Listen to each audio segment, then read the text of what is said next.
in the waning light of the 1800s, when everyone wore far too many layers and most problems were cured with either mercury or a vague prayer, a man named John S. Pemberton concocted a fizzy drink that would, quite literally, stimulate the nation. Pemberton, a former Confederate colonel turned pharmacist, because why not, had a bit of a problem. Mainly, he was wildly addicted to morphine. Now, in the 19th century, this wasn't considered especially strange. It was, in fact, sort of fashionable. Like taking a warm bath, if the bath dulled your nerves and made you forget you were missing 3 teeth and owed everyone in Georgia money.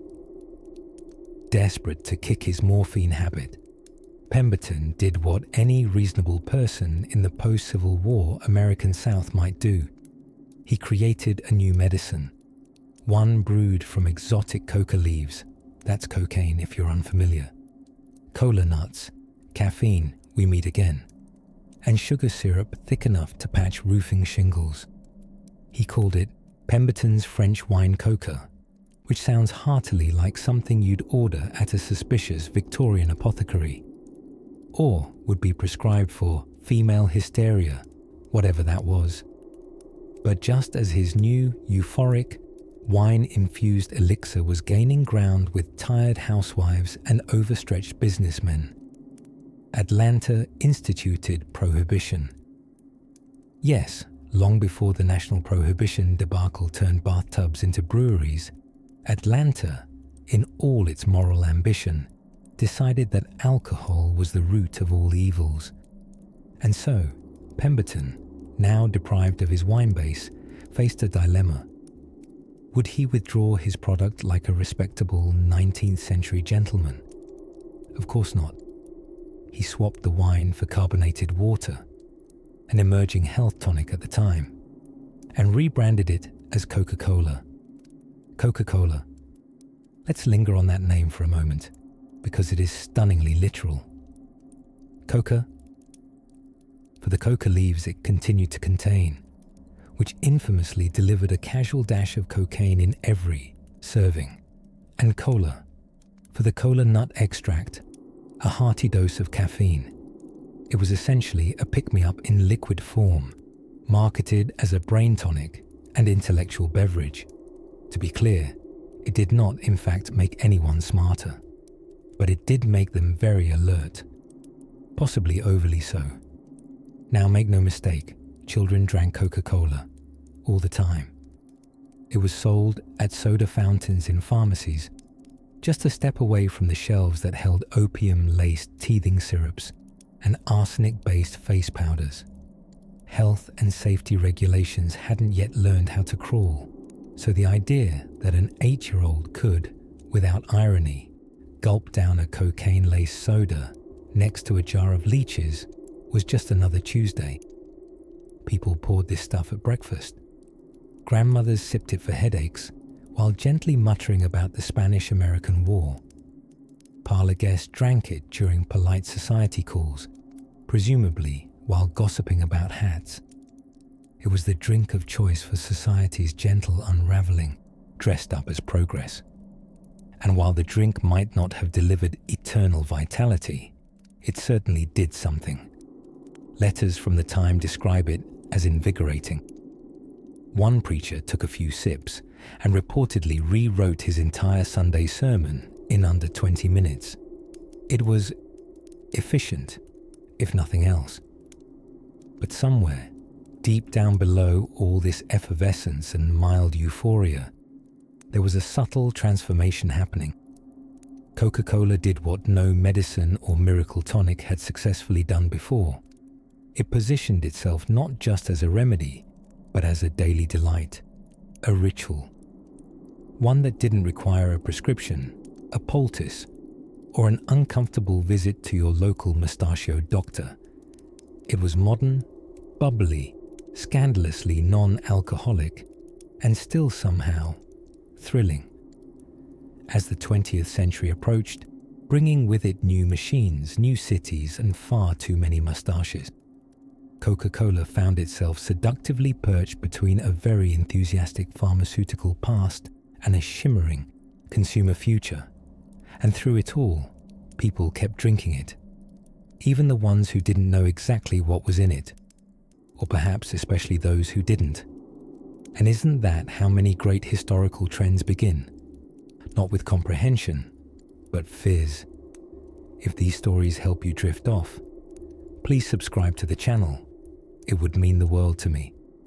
And before you fully fade into dreamland, I would love to know where you're listening from and what time it is there.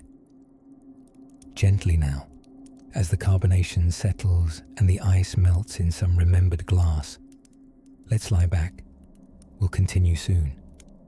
In the warm haze of a summer afternoon in 1886 Atlanta, Georgia, a man with a mustache as wide as a southern porch leaned over a bubbling pot of caramel-colored mystery. That man was Dr. John Stith Pemberton, part pharmacist, part aspiring beverage wizard, and man of somewhat limited foresight when it came to the future implications of his ingredients. Now, Pemberton wasn't your average neighborhood apothecary. He was a Civil War veteran with a penchant for experimental chemistry and a mild morphine habit, which, if you're judging, was very in vogue with the post-war Southern elite. After suffering a saber wound at the Battle of Columbus, Pemberton, like many of his fellow veterans, found himself on intimate terms with painkillers. So naturally, he thought, why not make medicine taste better? Why should healing things feel like punishment? Why indeed? His solution came in a brass kettle, tucked in the backyard of a sweltering little brick house, between the fig trees and a wheelbarrow full of empty glass bottles that had once held other bold dreams. The idea was simple. Mix together a sweet, fizzy drink that tasted good, soothed nerves, and maybe, just maybe, helped with one's general lack of enthusiasm for Mondays. The first iteration, a concoction he cheekily called Pemberton's French Wine Coca. Now, that name might sound like a vintage, fragrance, or a Parisian jazz band, but don't let it fool you. This was a cocktail of Bordeaux wine and coca leaf extract, with just enough of the latter to make you redecorate your entire front parlor in an afternoon, and still have time left to solve a crossword puzzle with a pickaxe. Back in the 1880s, coca leaves weren't viewed with the raised eyebrows they are today. Oh no. People drank them in teas, chewed them like bubblegum, and praised them for their invigorating properties. No one batted an eye if your beverage doubled as an afternoon pep rally for your bloodstream. After all, this was a world where your headache powder could calm hysteria in women and tame the moral restlessness of mice. But just as Pemberton's wine and coke recipe began to turn the rickety wheels of curiosity among his customers, trouble came galloping down Peachtree Street in the form of the temperance movement. Yes, those well-meaning folk who thought America would be a better place if people stopped drinking alcohol and started thinking about their livers. And so, ever the enterprising businessman, and ever the man hoping not to be jailed, Pemberton swapped the wine for carbonated water, gave the mixture a wholesome makeover, and christened it with a name so catchy it could have been the headliner at a Victorian-era vaudeville show, Coca-Cola. The first glass was sold at Jacob's Pharmacy, where it was described as a delicious, exhilarating, refreshing, and invigorating fountain drink. It cost 5 cents, 5 cents, less than the emotional cost of losing a sock in the laundry. Let's talk ingredients. The original Coca-Cola, now with zero wine, but still very much Team Coca, was spiked with around 9 milligrams of cocaine per serving. To compare, that's about as much as putting a few espresso shots on a pogo stick and telling them to perform Macbeth. At the time, Coca extract was considered a fine way to pep up your digestion, boost your mood, and put a little Victorian spin on your morning routine. Doctors recommended it. Clergy didn't talk about it. And kids? Well, they slurped it with giddy innocence, occasionally running into walls with unbridled optimism. It wasn't just the locals who loved the new bubbly tonic. Sales climbed steadily. Pemberton started bottling the syrup to ship to local soda fountains, the 19th century equivalent of Amazon Prime, but with more bow ties. The Coca-Cola name was penned in a graceful, curly script by Frank M. Robinson, Pemberton's bookkeeper, who believed that the two C's would look good in advertising. And he was right, but only because Instagram hadn't been invented yet. As for the cocaine, it was more of a perk than a warning label. Customers didn't worry too much about it, mostly because the word hadn't yet slipped into the villainous role it plays in today's medical dramas and airport novels. To them, it was just one plant among hundreds, nestled somewhere between chamomile and lightning. By the time the sun set on Pemberton's brief reign as king of fizzy potions, he'd pass away just 2 years after Coca-Cola's birth. The syrupy, sparkling brainchild had already begun its slow climb into legend. But it wouldn't be long before a curious thing happened. A young businessman would arrive with a checkbook, a dream, and a very firm handshake. And that, dear traveler, is where things start to get even bubblier. Let us drift now to the hazy southern summer of 1886, where the sidewalks of Atlanta shimmered under the Georgian sun like the surface of a well-fried griddle. Horses clip-clopped lazily along cobbled streets, and gentlemen still wore bowler hats like they were going out of style. Which, to be fair, they eventually did, but very, very slowly. In a modest little corner of this steamy southern sprawl, behind the soda fountain of a pharmacy on Marietta Street, a former Confederate officer named John Stith Pemberton tinkered with precisely the thing he hoped would finally make him stop tinkering. His latest, and, as fate would have it, greatest invention. Now, Pemberton was a man both brilliant and beleaguered. Once wounded by a saber slash during the Civil War, he'd since become, as so many veterans did, intimately acquainted with morphine. Painkillers were the TikTok of the late 1800s, wildly popular, alarmingly addictive, and always in someone else's medicine cabinet.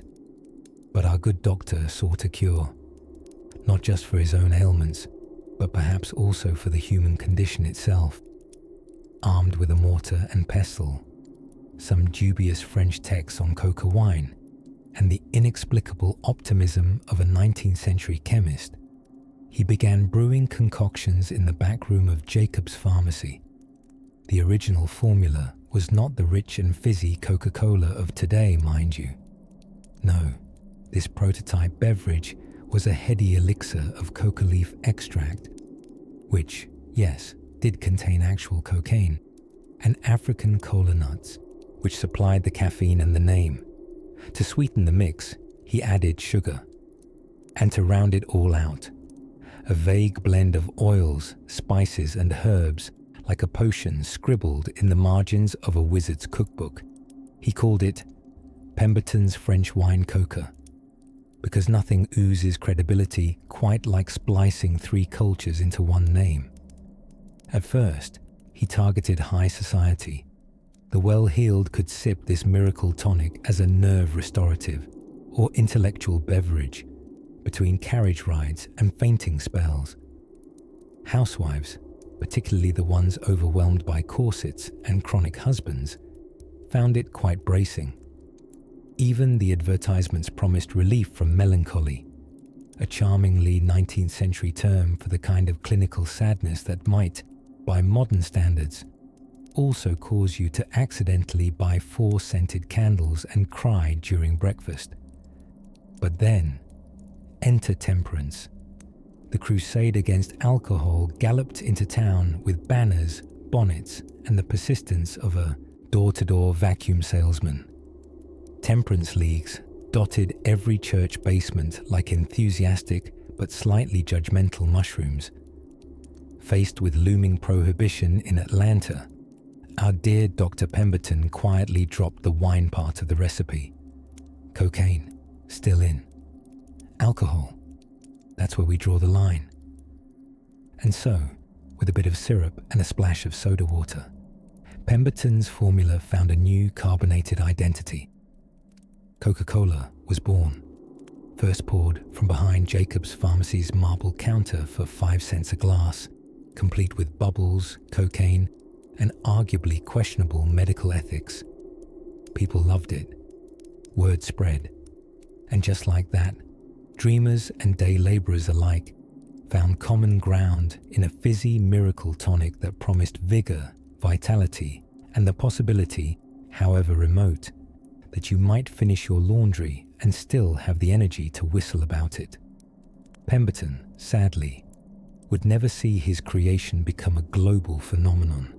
His health declined, his finances dwindled, and within 2 years of Coca-Cola's debut, he had sold off portions of the formula to keep afloat.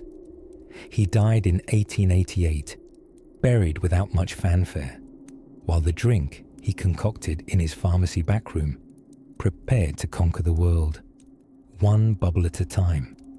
And somewhere in the ether, perhaps Pemberton's spirit still hovers near soda fountains, watching teenagers sip cans of Coke, utterly unaware that they're partaking in what was once a chemist's desperate gamble to beat morphine with coca leaves, sugar syrup, and a dream. As the night deepens and the fizz fades, let's follow the trail of bubbles into the next chapter, where a certain savvy businessman takes the reins. And capitalism, as always, licks its lips. Now let us drift, dreamily, to a sunnier corner of the late 19th century, a place where the streets were still dusty and most hats came with a moustache underneath. Welcome to the American South, where local druggists were often less chemist and more well-meaning magician with access to syrups. Our destination, Atlanta, Georgia. The year, 1886. The mood, caffeinated optimism with a dash of pharmaceutical mischief. Here, beneath the sultry sweep of magnolia branches and alongside carriages that still had, let's call it, equine horsepower, a former Confederate colonel named John Steeth Pemberton was stirring a very different kind of rebellion. In a brass pot, over an open flame, in the back of his pharmacy. Colonel Pemberton, a man with the warm eyes of someone who's read every bottle label in the apothecary twice, believed deeply in 3 things. First, the healing power of liquids. Second, that pain was a nuisance best handled with creativity. And third, that a good beverage should be equal parts refreshment and minor euphoria. You see, our dear Pemberton wasn't just a pharmacist. He was a tinkerer of tonics, a preacher of potions, a southern alchemist with a beard surely dusted in cinnamon by accident. He had fought in the Civil War and not come out unscathed. A saber wound had turned him into a lifelong seeker of pain relief, and as was the custom of the time, he self-medicated with a trifecta of miraculous 19th century elixirs: morphine, wine, and daydreams. Cue your modern eyebrows rising gently. But even Pemberton worried about his morphine habit. Enter coca leaves, the dried foliage of the South American coca plant, beloved by the Inca, and known casually in 1880s America as that pleasant, buzzy shrub. Europeans were already stirring coca into wines and calling it a tonic for fatigue, which loosely translated to a zesty jolt for for your bones and soul. So why not blend it, thought Pemberton, with a bit of kola nut.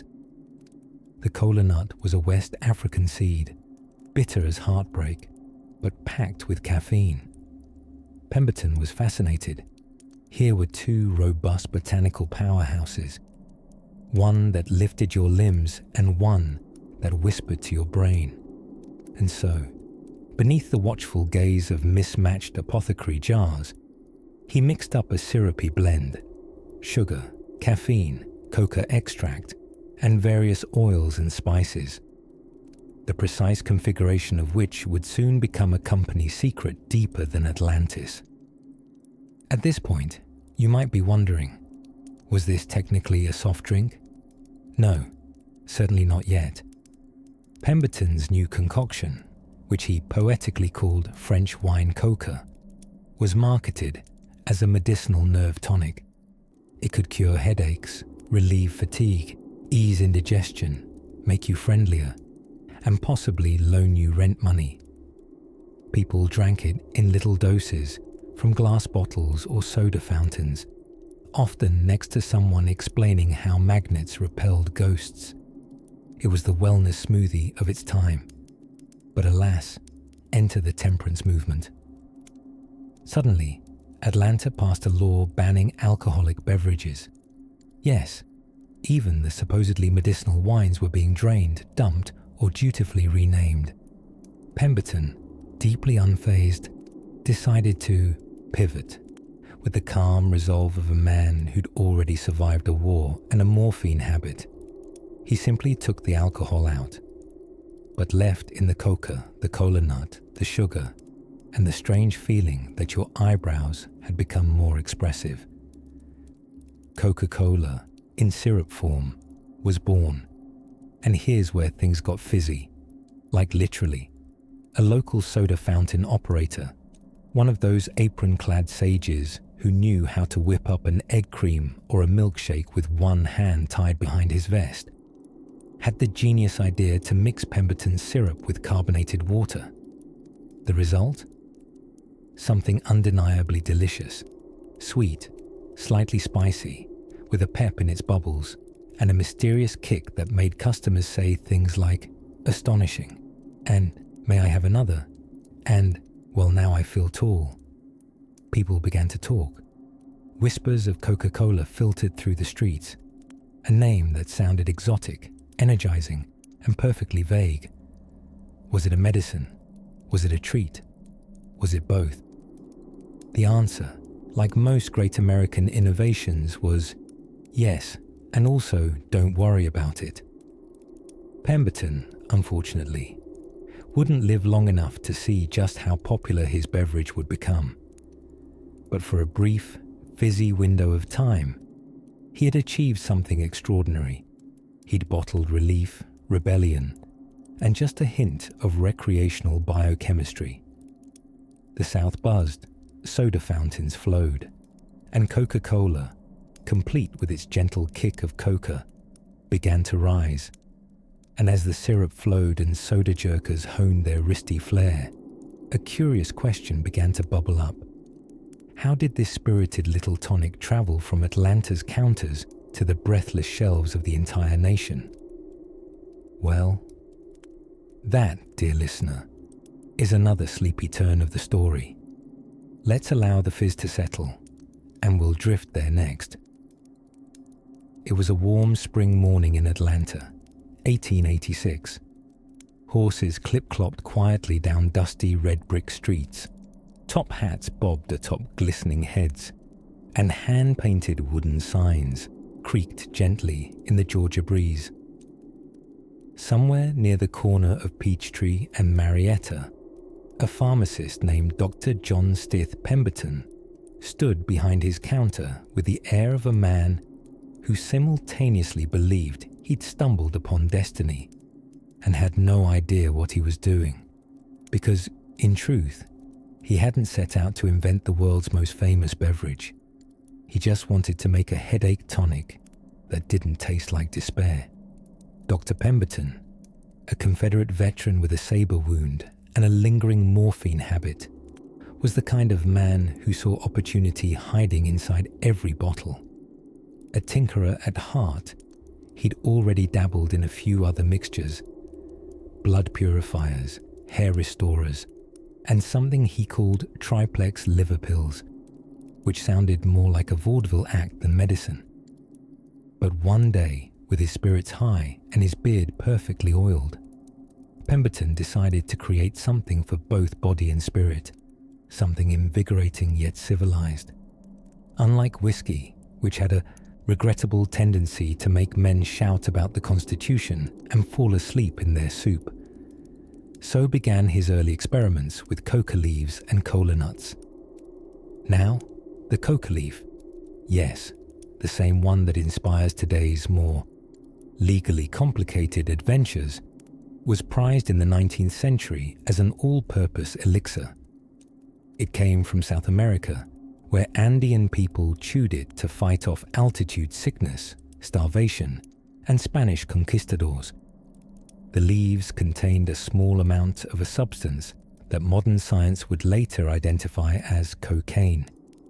Back then, however, it was simply considered a divine pick-me-up, a sort of botanical espresso without all the jittery side effects. Well, not immediately. The cola nut, meanwhile, hailed from West Africa and was renowned for its gentle caffeine buzz and bold, bitter flavor. Combine these with a liberal dash of sugar, booze, and splash of pomposity, and you had something that tasted like revolutionary optimism. Pemberton called it French wine coca.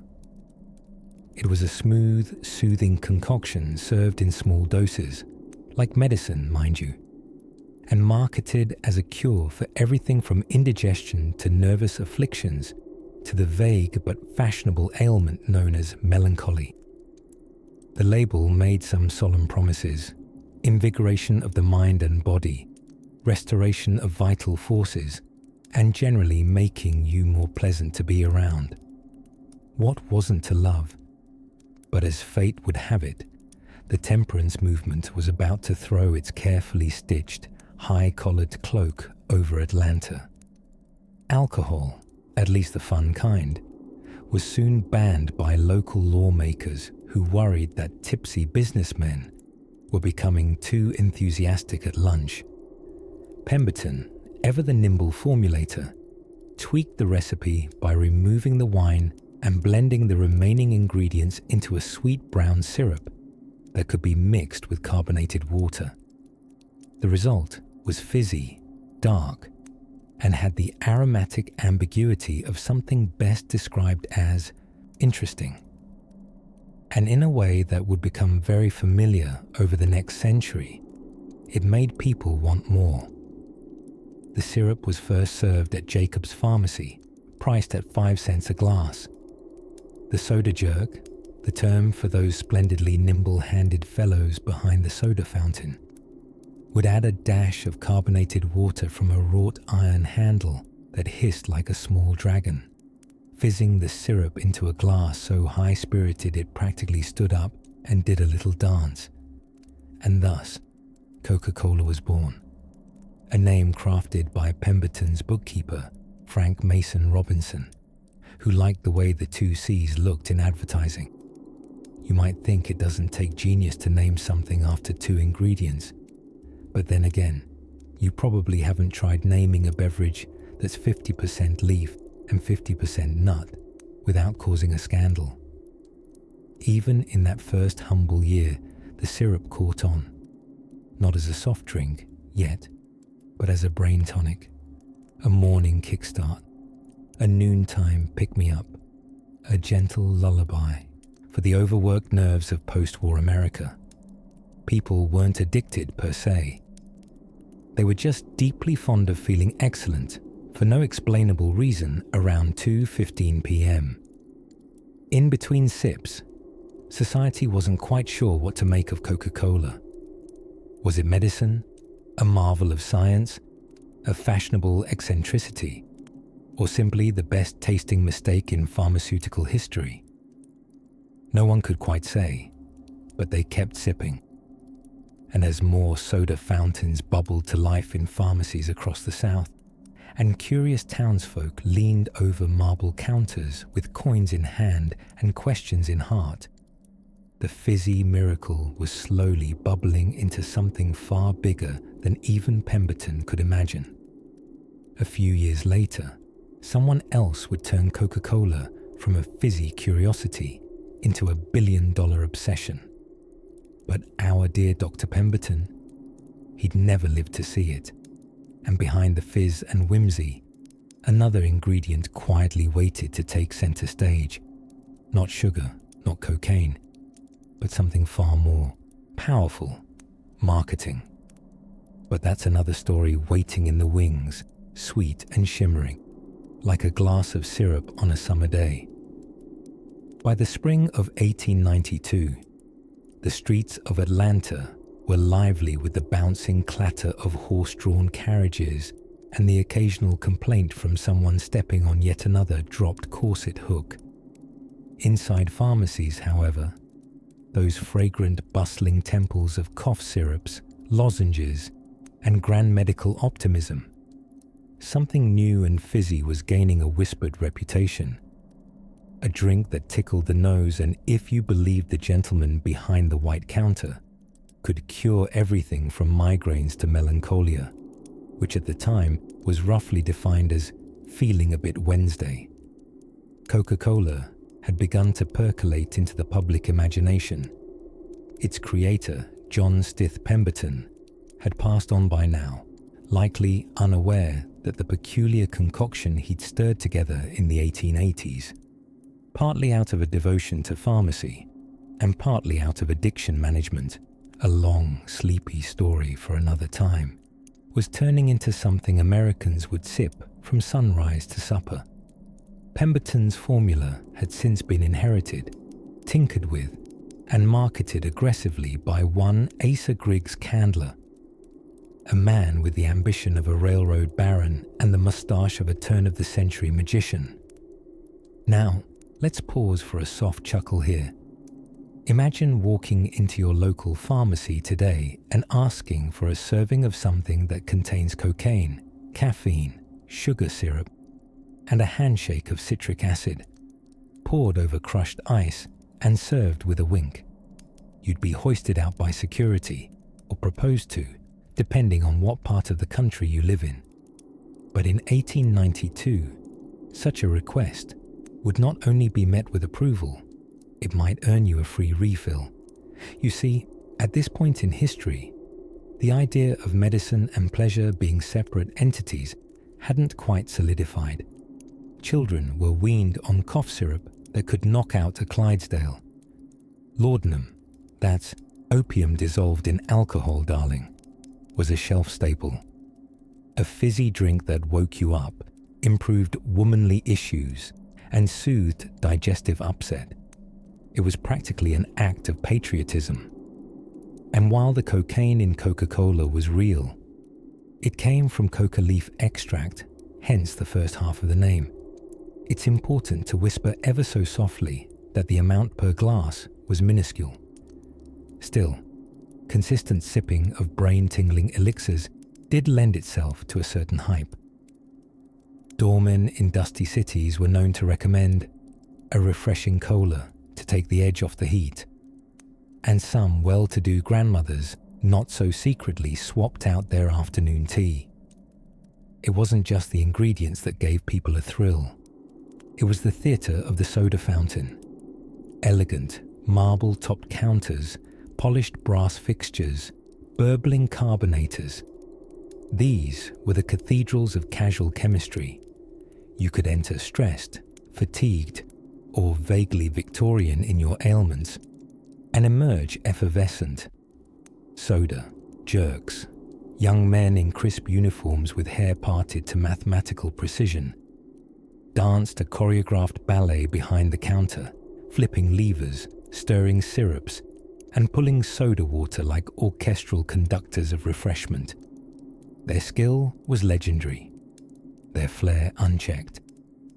And let us be perfectly clear, those young men were called jerks because of the motion they used to pull the handle on the soda pump, not because they interrupted you during your long story about your cat.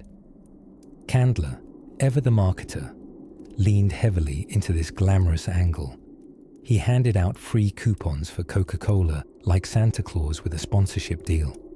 He added the logo to clocks, calendars, and entire brick walls.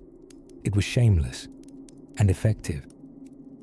By now, it had become perfectly normal for a family to stroll into the pharmacy after church and enjoy a Coca-Cola together. Societally acceptable, morally upright, and despite the whole light sprinkle of cocaine situation, healthier than many alternatives like oysters or drinking hot vinegar, which some communities somehow thought countered the vapors. And so, this potent potion, lovingly mixed, lightly narcotic, and sold as a remedy for most human conditions except perhaps embarrassment, wormed its way into the heart of America. Little did anyone know that its finest ingredient wasn't the coca, or the cola, or the carbonation. It was timing. The sleepy rolling hills of the 1890s were about to become the assembly lines of the 1900s, the pace quickening, the shirt starched crisper, the need for stimulation ever more urgent. But before all that, before railroads crisscrossed every state and advertisements plastered every barn, there was just a bar stool, a whisper of bubbles, and the sly smile of someone ordering their second glass.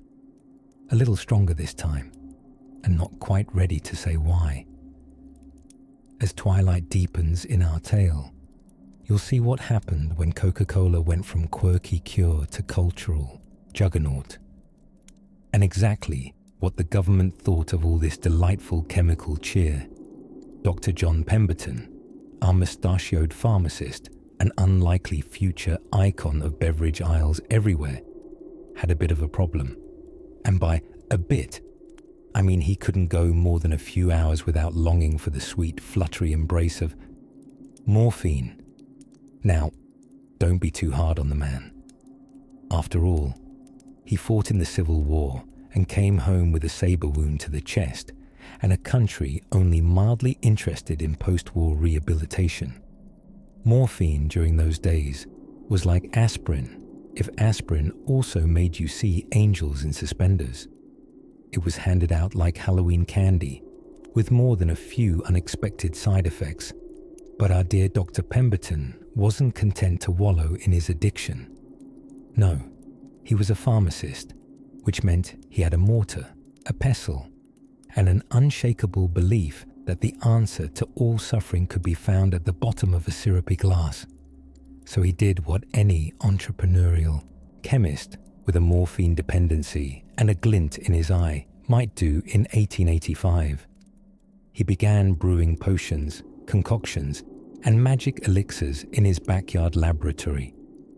Imagine it now, the warmth of a Georgia summer buzzing with cicadas, and Dr. Pemberton hunched over glass tubes, pouring vinegar onto coca leaves like some kind of bearded alchemist. You'd almost expect steam to rise and a bolt of lightning to crackle overhead, but alas, he was not building a monster, just a refreshment, his grand ambition, a temperance drink, something to lure people away from alcohol while, and here comes the irony, still giving them a gentle chemical nudge into blissful euphoria.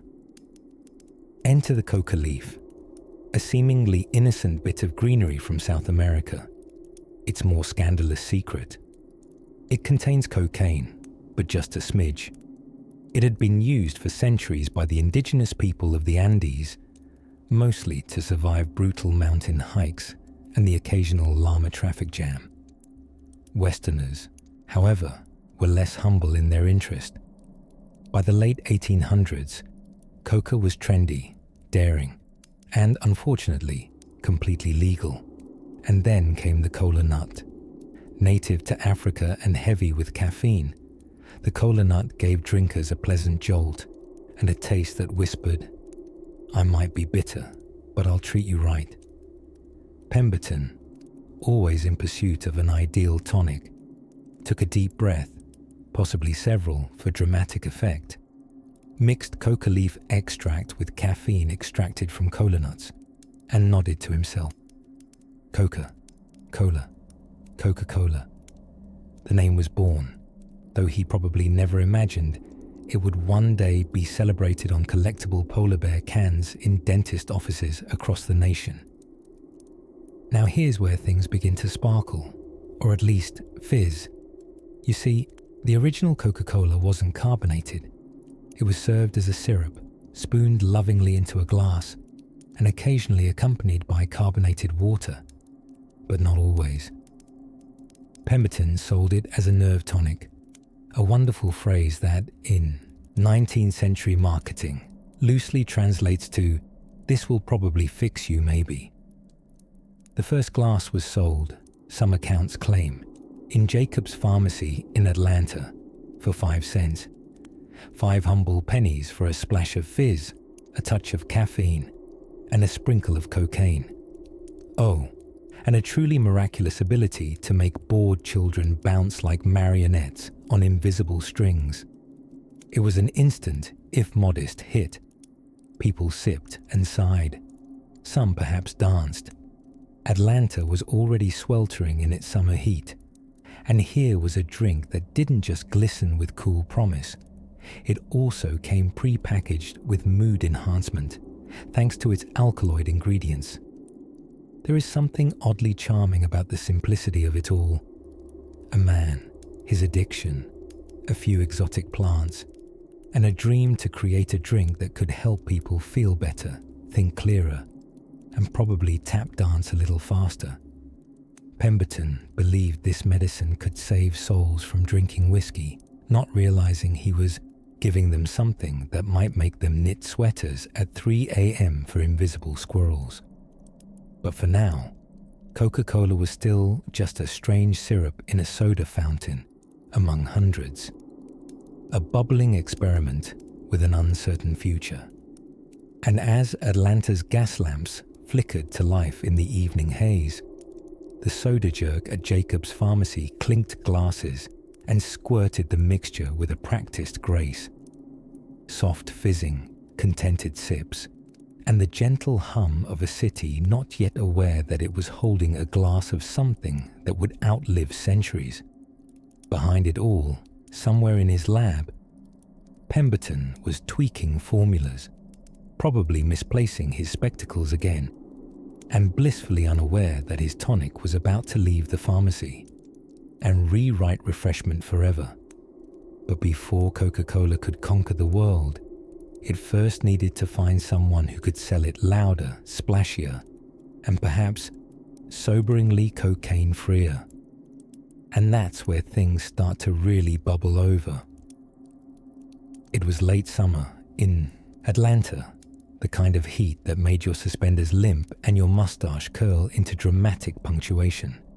In the back room of Jacob's Pharmacy, where Coca-Cola was being poured with triumphant fizz and modest ceremony, something was happening. Not a revolution, but a particularly enthusiastic misunderstanding. Because by this point in time, around the dawn of the 1890s, Coca-Cola wasn't just a catchy name, it was a lifestyle. It had become the sort of drink that promises you everything: vitality, freshness, status, and relief from things, everything, anything.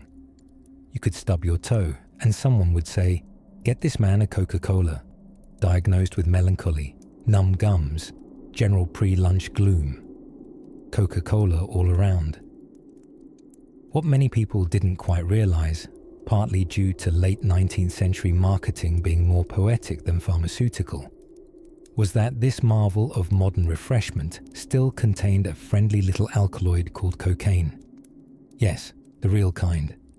The party, guest, who never knows when to leave. But the customers didn't ask questions. Why would they? The drink made them feel alive, perky, unreasonably confident in their posture. The kind of self-assuredness that allowed a man with a bowler hat and moderately clean shoes to declare, I think I'll go buy a Velocipede today, and then actually do it. Dr. John Pemberton, the original creator of this bubbling curiosity, had been gone a few years by then, having passed away in relative obscurity, possibly unaware that his homemade nervous tonic was about to become the Beyoncé of beverages.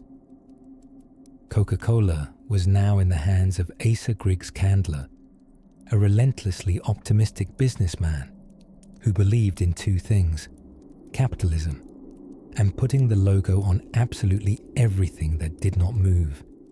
Church fans, recipe books, medical journals, ironing boards, preferably one's entire horse, if he could arrange it. And under Candler's slightly twitchy marketing genius, Coca-Cola began to spread beyond Atlanta.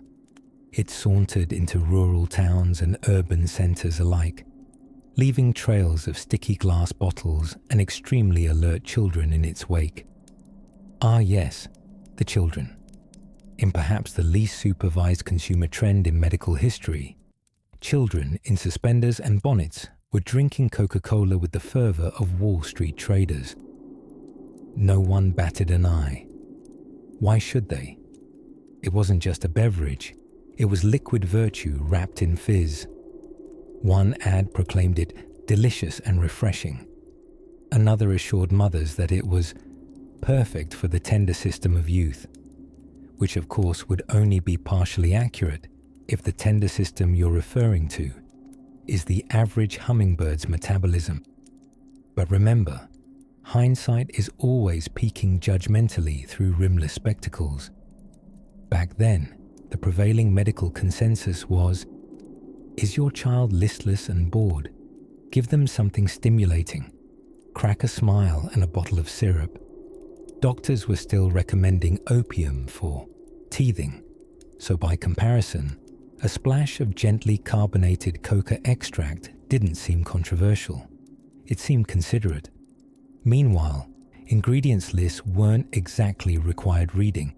In fact, they weren't widely required at all. Labels kept things vague and inviting. Take, for instance, the phrase, contains the properties of the wonderful coca plant, which is rather like saying, fireworks contain the magic of thermodynamics. Technically true, but spiritually evasive. And so, young Master Herbert might tumble onto the porch after a full day of chasing squirrels through the garden, and his doting aunt would say, "Come now, let's get you something to drink." Then cue the telltale hiss of a glass bottle opening, followed by 30 minutes of frenzied bugle practice and the organized alphabetization of barn animals. Of course, not everyone was entirely uncurious.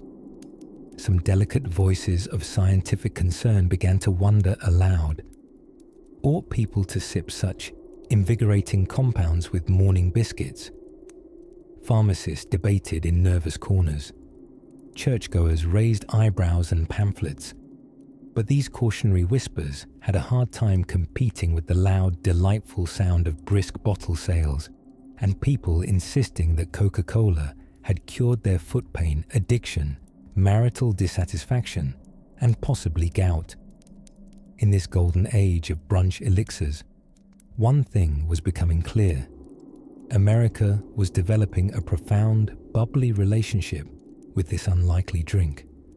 Whether they were in corsets or coveralls, people were making small, lifelong memories with their first ice-cold bottle.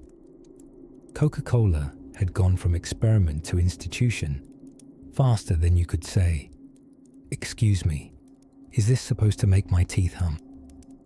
But storms were on the horizon, slow-moving ones with clipboards and regulations. For now, though, the soda fountains buzzed, children zipped past grocers at speeds previously reserved for terrified livestock, and the taste of modernity came sweet, brown, and strangely invigorating. And as the bubbling syrup spread itself into new corners of America, others, scientists, snoops, and skeptics, were starting to ask, what exactly was in this stuff? A question that would soon lead us down a slightly murkier path. where secrets begin to fizz just under the surface. Somewhere beneath the sheen of powdered moustaches and lace-up boots, in the haze of gas lamp-lit sidewalks and horse-drawn streetcars, a quiet revolution was bubbling to the surface, both metaphorically in society and quite literally inside soda fountains across the United States. By the time Coca-Cola started its fizzy dance with the public in the late 1880s, the drink's secret sauce had already done some gallivanting. Oh yes, John Steith Pemberton had whipped up this delight, ostensibly as a health tonic, but let's be honest, it was more like an elegant potion of bubbly mischief. And the place where Coca-Cola truly came alive, like a social butterfly at a debutante ball, was none other than the American soda fountain. Now, soda fountains are a bit like the Victorian-era version of your local coffee shop. If the barista wore starched collars, and the drinks could mildly narcotize you. These were marble countertops of curiosity, perched beneath polished brass taps, promising health, vigor, and an unusual amount of effervescence. You'd find these fountains in pharmacies, because naturally, the best place to get a mild euphoria back then was next to the cough syrup and castor oil. Teenagers of the 1890s didn't hang out in candlelit speakeasies or tweet about how bored they were. No, they loitered respectfully around soda counters, sipping on bubbly potions that, unbeknownst to most, included a cheeky milligram or two of cocaine and a spritz of something known cryptically as Merchandise 7X. No one knew what that was, which made it sound even more deliciously daring. It wasn't just the thrill of the fizz or the subtle tingle of coca that brought people in. It was the experience, the ritual, the gentle hiss of carbonation, the delicate clank of an apothecary's glass against marble, the sugar buzz mingling with whatever dreams they poured into every glass. These places were temples of tonic, cathedrals of carbonation. Parents didn't protest it. Newspapers didn't wring their hands in scandal. Cocaine, at that time, hadn't quite earned its reputation as something you'd rather not pour into your progeny. Instead, it was seen as a medicinal marvel, a pick-me-up for the dainty, a balm for the weary, and a brain juice cocktail for the overly poetic. Your average soda fountain served all kinds of concoctions: root beers, sarsaparilla tonics, cherry phosphates, and, of course, Coca-Cola, each claiming to rejuvenate your very soul. Some of them may have actually just numbed your gums and helped whatever 19th century ailment you had feel less urgent. A small detail, and remember, this was the Gilded Age, a time when adults held seances in their parlors and used electricity as a buzzword, even if it was just to light one chandelier awkwardly. So it's only fitting that kids sipping coca-infused colas seemed entirely normal. Everyone, it seemed, was buzzing in some fashion, either spiritually, chemically, or just from the sheer thrill of novelty. Behind the counter, a strapping young man in a crisp white apron would mixer up your order like a potion master, measuring syrups, cranking levers, and adding carbonated water through a nozzle that looked suspiciously like early plumbing. He'd serve it with a wink, or maybe a recited poem, if he was particularly whimsical and underpaid. Tip him a nickel, and you might get extra fizz or a philosophical insight about life as a soda jerk. The whole thing was rather magical, alchemical even. For just a few cents, you could purchase a bubbling vessel of dreams, laughter, and mild inebriation. Who needed fairy tales when the cure for melancholy was served in glassware with a straw? But beneath the sweetness and sparkle, something else was brewing, a slow societal shift. Because where thirst is quenched, questions soon follow. Who owns the fizz? who should really be drinking it?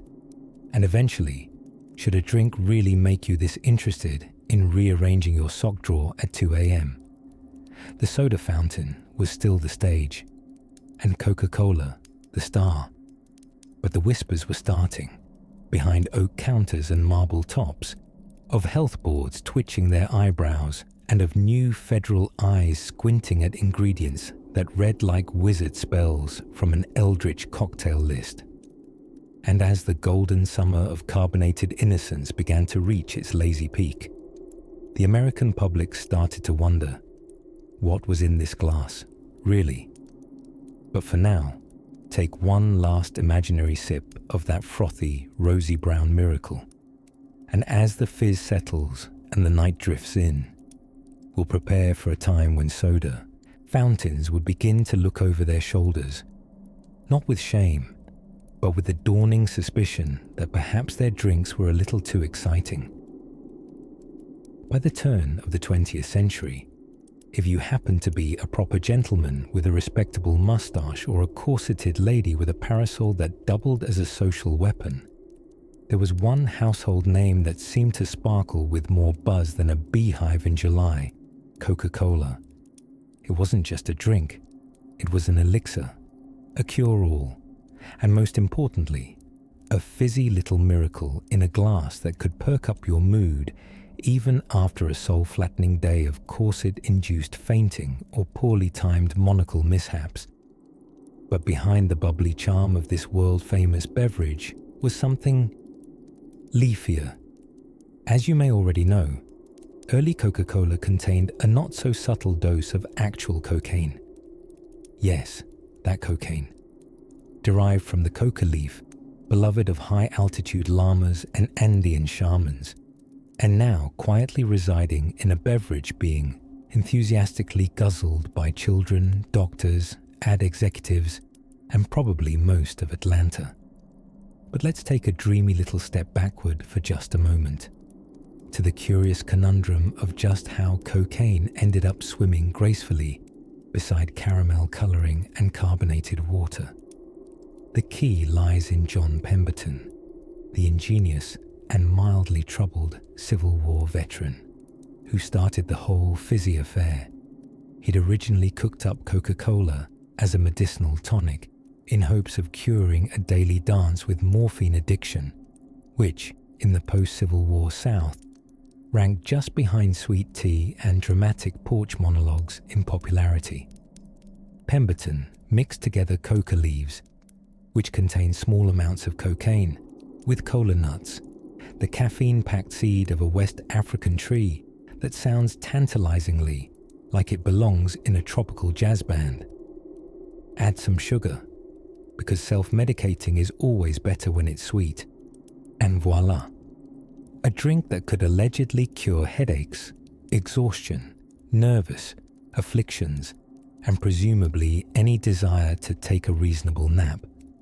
People drank it in apothecaries, which were halfway between pharmacies and low-key 19th century hangout spots for dramatic coughing. It was even sold in syrup form, which families could bring home by the bottle and mix into water at their own kitchen tables. Children too, of course. After all, what better pick-me-up after a long day of chimney sweeping or spelling practice than a cold glass of something bursting with caffeine and cocaine? Now, before you get too alarmed, painted visions of tiny Victorians sprinting in jittery circles come to mind. It's worth noting that the levels of cocaine were quite modest by modern eyebrow-raising standards. A little zing to the nerves, let's say. Enough to make your schoolteacher suspiciously cheerful and your milkman unusually present. Still, the pairing of cocaine and advertising was a match made in euphoric, if not entirely ethical, heaven. Coca-Cola proudly touted itself as the ideal brain tonic, a phrase that would make today's health officials curl up in a fetal position on a bed of compliance forms. By the early 1900s, the buzz was impossible to ignore. Coca-Cola signs zipped their way across barns and city walls. Horses pulled wagons with refreshing promises, and soda fountains overflowed with carbonated wellness, layering sugar on stimulation until everyone felt, at the very least, alert enough to misplace their pocket watches twice daily. Yet not all was fizzy in paradise.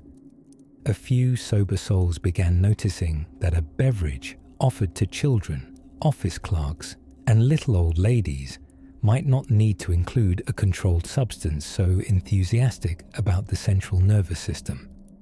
Temperance groups began grumbling louder, newspapers started sniffling around for scandals, and eventually public opinion began to shift from "what a clever, zesty potion" to should we be concerned that my aunt has rearranged the fireplace 17 times today? Coca-Cola's leadership, new and improved after Pemberton's passing, was quick to recognize which way the leaves were blowing. So in a series of quiet chemist-led decisions, and more than a touch of federal pressure, the cocaine content was gradually reduced and eventually removed entirely. The coca leaves remained, oddly enough, but only after undergoing a little chemical nap that took out their party-crashing alkaloids. After that, all that was left was a hint of plant-based mystery and enough caffeine to make Victorian typists type twice as fast for no extra pay. Yet even stripped of its secret stimulant, Coca-Cola didn't lose its buzz. It flourished, helped in no small part by savvy marketing campaigns, charming polar bears, and a global franchise empire that would soon rival the dreams of emperors. In time, the drink, once infused with South American stimulants, became the unofficial fuel of boardrooms, ballparks, and backyard barbecues. But that is a tale for another slumber. For now, rest easy with the knowledge that, once upon a peculiar time, a little brown bottle held within it the strange collision of botany, business, and a caffeinated dream that millions happily sipped in the name of good health. Tomorrow night, we'll wander into the strange soda rivalries that bubbled up alongside it. Some of them may surprise you. As the fizz of cola danced merrily in glasses across late 19th century America, Coca-Cola found itself embarking on what might politely be called its busybody phase. Like that one relative who simply cannot resist a little meddling. You see, it wasn't enough for the beverage to be bubbly, brown, and pleasantly punchy with coca leaves and cola nuts. No, it had to prove itself. It had to mingle, flirt with culture, and position itself as not just a drink, but an indispensable part of your daily health routine. That's right. Coca-Cola, in its early years, was less refreshing beverage and more trustworthy health tonic, which, given that it still contained trace amounts of cocaine, makes this chapter especially perky. Dr. John Pemberton, the original brain behind the beverage, had passed the baton, or rather the bottle, to Asa Candler, a man who could sell soup in the Sahara. Candler was no doctor, though he did have the miraculous ability to transform sugar water into gold. Figuratively, of course, he hadn't gone full alchemist. Candler launched marketing campaigns that blanketed America like a warm Afghan made of bubbly pop slogans. He handed out coupons for free Coca-Cola like a carbonated Oprah. You get a Coke, and you get a Coke. The counters of drugstores began to buzz, not just with the clinks of glasses, but with chatty folks from all walks of life, gathering together to sip what was quickly becoming the national beverage of harmless dependency. But somewhere along the fizz and fanfare, Coca-Cola's reputation became tethered to virtue. It transcended mere taste. Candler endorsed advertisements earnestly declared it to be a brain tonic, invigorator, and delightful summer and winter beverage. It was marketed not only to cure exhaustion, but also to improve digestion, calm one's nerves, and, yes, banish fatigue, which it certainly did. Cocaine does have a particular knack for that. Now, let us turn our gaze briefly to the temples of Victorian commercialism, the pharmacies. The drink fountains in these establishments were essentially the social media of their time. Local teens gathered there, not to film choreographed dances, but to sip sweet syrups and discuss important matters like school, boys, and whether corsets were a tool of patriarchal oppression or just very tight fashion statements. With little regard for caffeine counts or, basic health, pharmacists offered syrups of every variety. Coca-Cola, bright-eyed and cola-tailed, fit right in. A beloved member of the bubbly brotherhood, it was prescribed, recommended, and occasionally fussed over like a delicate souffle. And children, they were encouraged to drink it too. Because what better thing for a child's constitution than a bit of medicinal pep? Imagine the quaint scene. A schoolboy in short trousers, a girl in pigtails and a pinafore, both galloping giddily into the corner drugstore after class. The pharmacist, a mustachioed gentleman with spectacular handwriting, serves up 2 clinking glasses of Coca-Cola. The children sip, cheeks rosy, whether from joy or the stimulant boost, and vow to return the next day. You may wonder, wasn't anyone ever concerned about the effects of cocaine, however trace, on the sprightly minds of children? Technically, yes. But the thing about the Gilded Age was that the line between medicine and mild chemical chaos was rather beautifully blurred. You could buy opium-laced syrup for your baby's cough. Heroin was marketed by Bayer, the same company now giving us aspirin. So, a little coca leaf in cola, seemed downright cautious by comparison. Still, the tides of public scrutiny were rising like foam in a shaken bottle. By the dawn of the 20th century, murmurs were growing louder. Groups like the Anti-Saloon League, who, contrary to their name, were not a fan of fun, began clucking tongues at all manner of stimulating indulgence, and most especially, anything containing substances that sounded foreign or frisky. Panic ensued in some circles about a sinister cocaine habit spreading among the populace, especially among people authorities considered the wrong sort, drinking too much cola. And wouldn't you know it, Coca-Cola, by simply existing, had made itself a prime suspect. Soda had gone from pep to problematic, and Asa Candler, ever the savvy chemist-turned-capitalist, would soon find himself facing what our ancestors might have called a moment of beverage reckoning. So as the bubbles settled and the glass cooled once again, Coca-Cola stood at the cusp of change. A transformation was underway, not dramatic, but subtle, like the shift of the wind or the slow melting of an ice cube on a late spring afternoon. For what came next would not just change the recipe, but reshape the story of America's most famous fizz. And in that soft swirl of syrup and scrutiny, the next chapter begins to stir. By the time we reach the early 1900s, Coca-Cola wasn't just a drink anymore. It was beginning to take on something much larger than fizzy refreshment. It was an emblem, a potion, a lifestyle, the kind of thing that might accompany a gentleman's mustache curl or a Victorian lady's impossibly tiny parasol. And yes, still sprinkled with just a whisper of actual cocaine.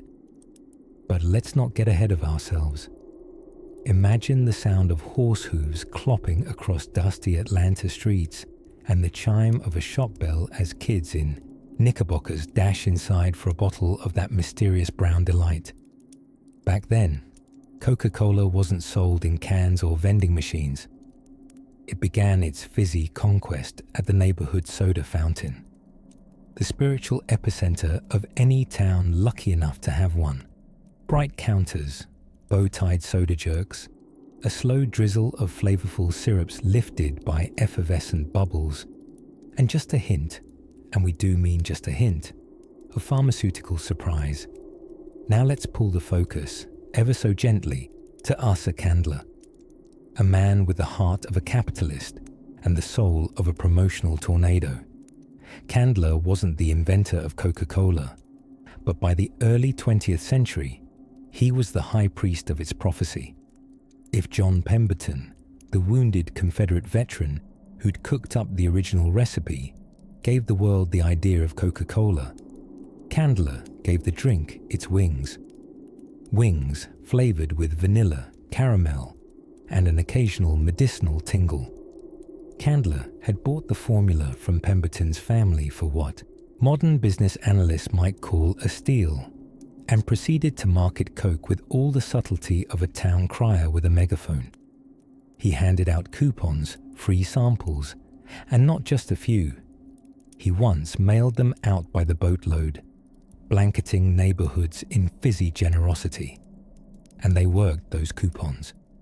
People rolled into pharmacies to try this magic drink for free. And suddenly, the whole town was buzzing, with energy, with gossip, and perhaps with the mild effects of its original ingredients. But this wasn't simply a story of spunky marketing and steamy Georgia afternoons.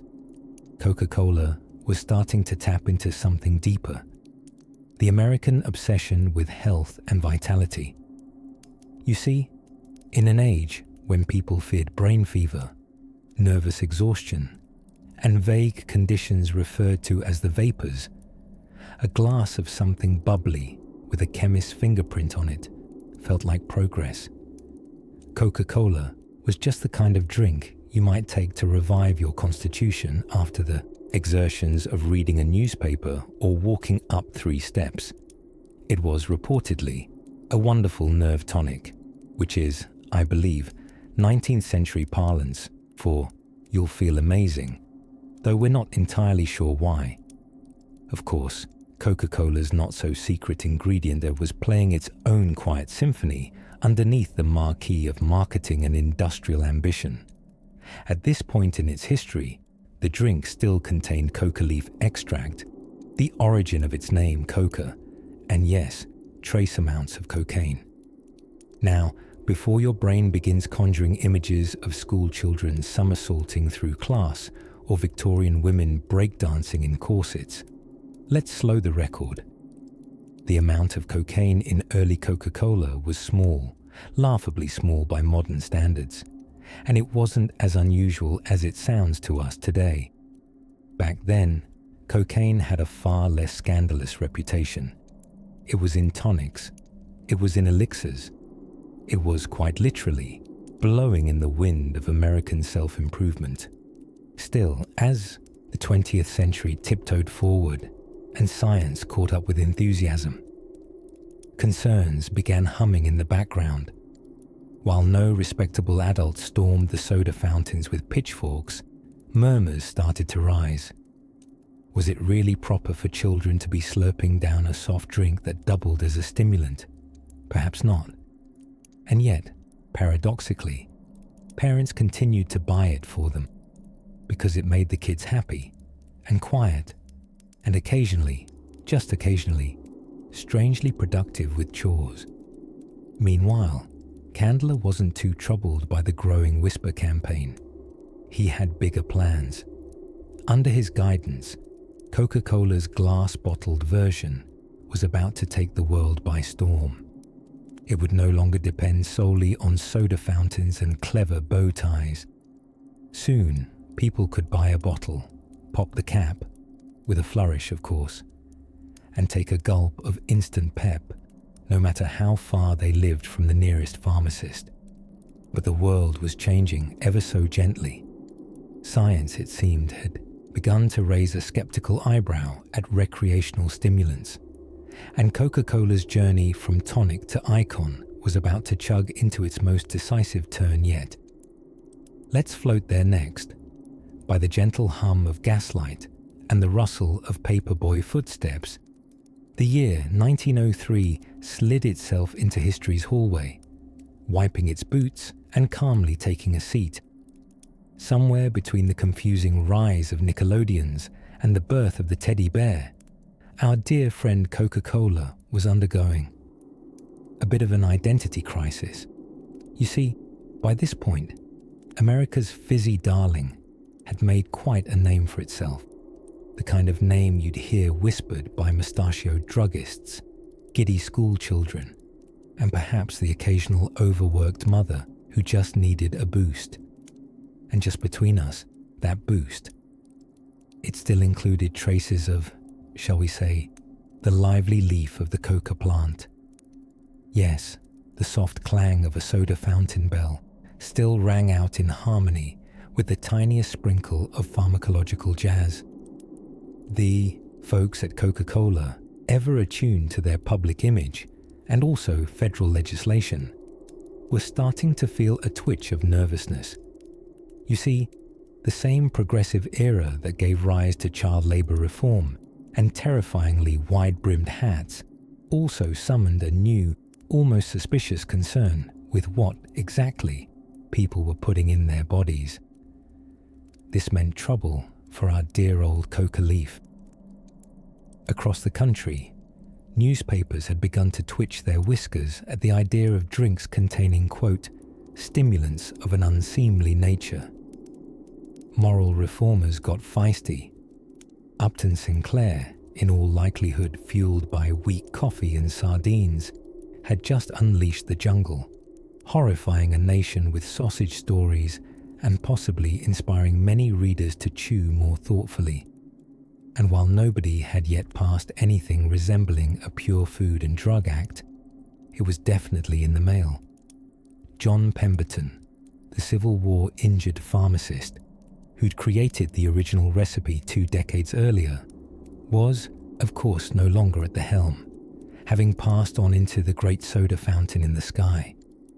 But after his death, the Coca-Cola Company found itself in the hands of a man named Asa Griggs Candler, a former druggist with a fondness for marketing slogans and extremely earnest penmanship. Mr. Candler, who had such a strong belief in the power of trademark enforcement, he could probably have sued someone just for sneezing the word cola, had gradually scaled the ladder of syrupy success. He'd steered Coca-Cola from its pharmacy roots into a bustling enterprise, delighting the tongues and jitters of a nation. But he had a problem.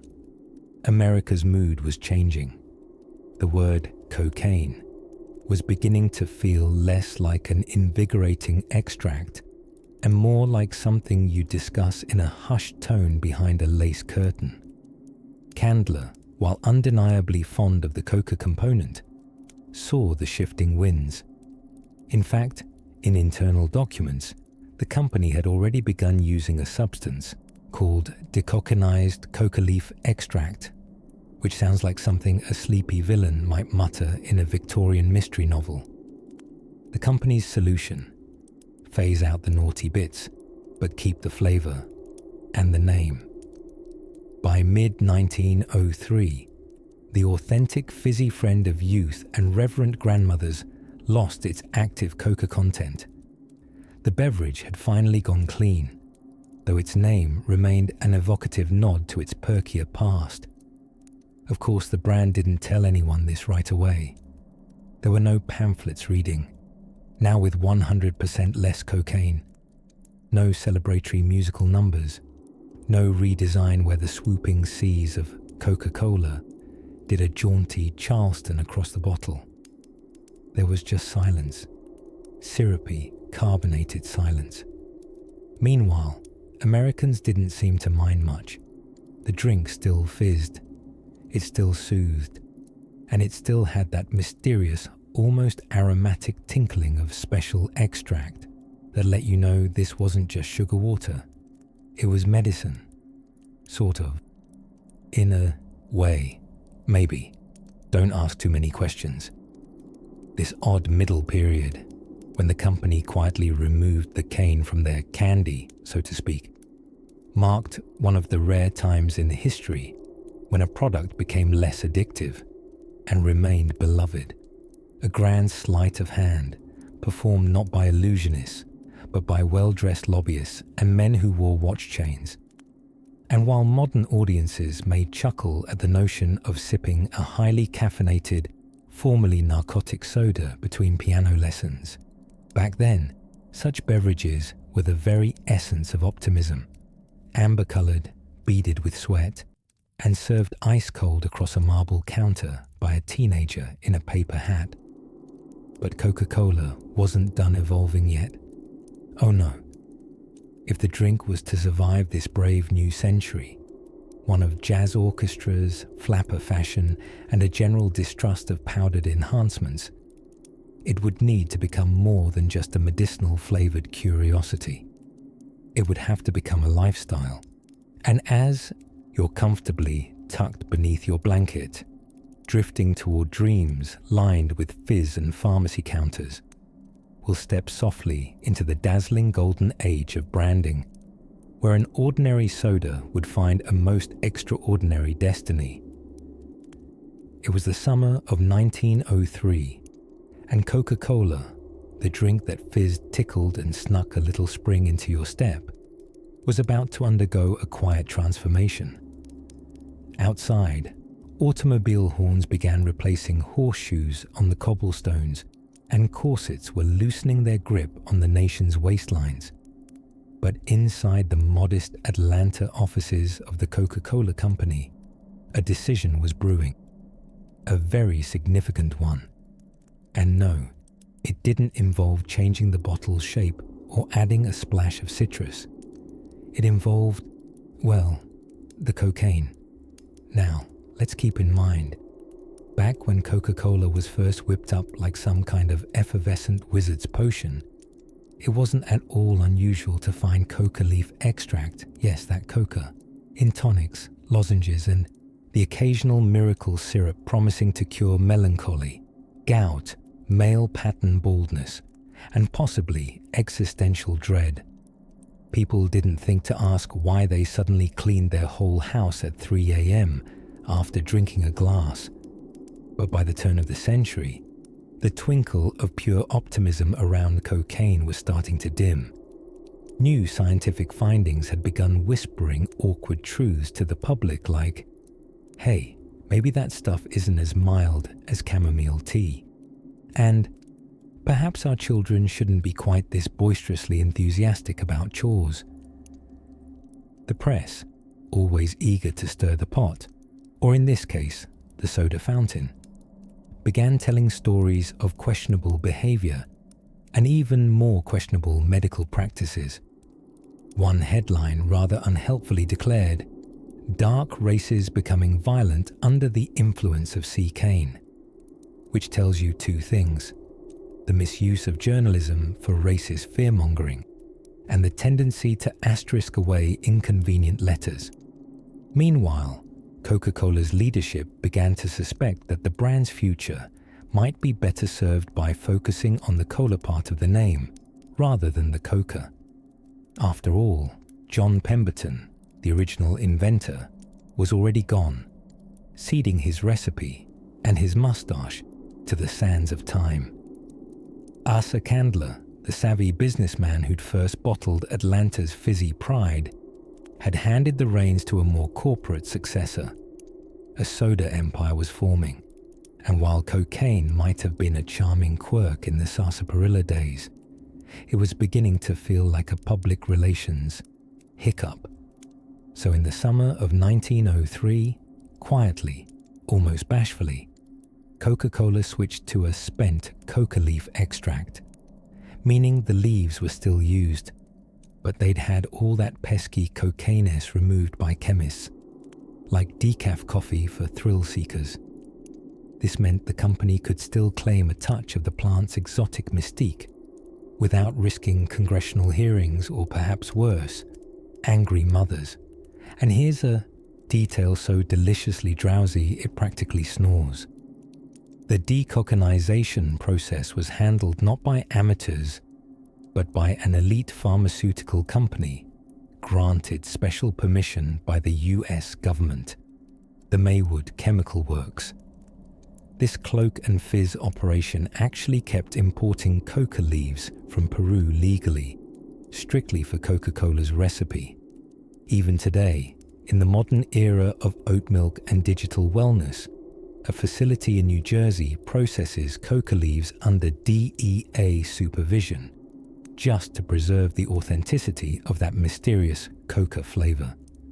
So yes, even in the most refined modern bottle, there's a whisper of South American leaf and very official paperwork. Of course, the change didn't happen overnight. Some distributions overlapped.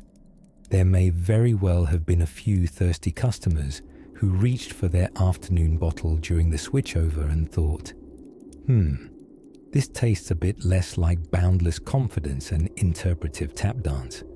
But the drink was still delicious, still bubbly, still something you could offer at your church picnic without needing to explain the sudden clarity and lute holding of the choir boys.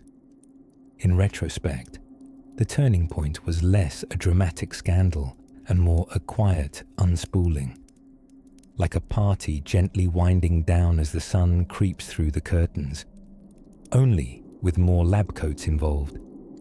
Still, the transition quietly marked Coca-Cola's evolution from patent medicine to proper pop.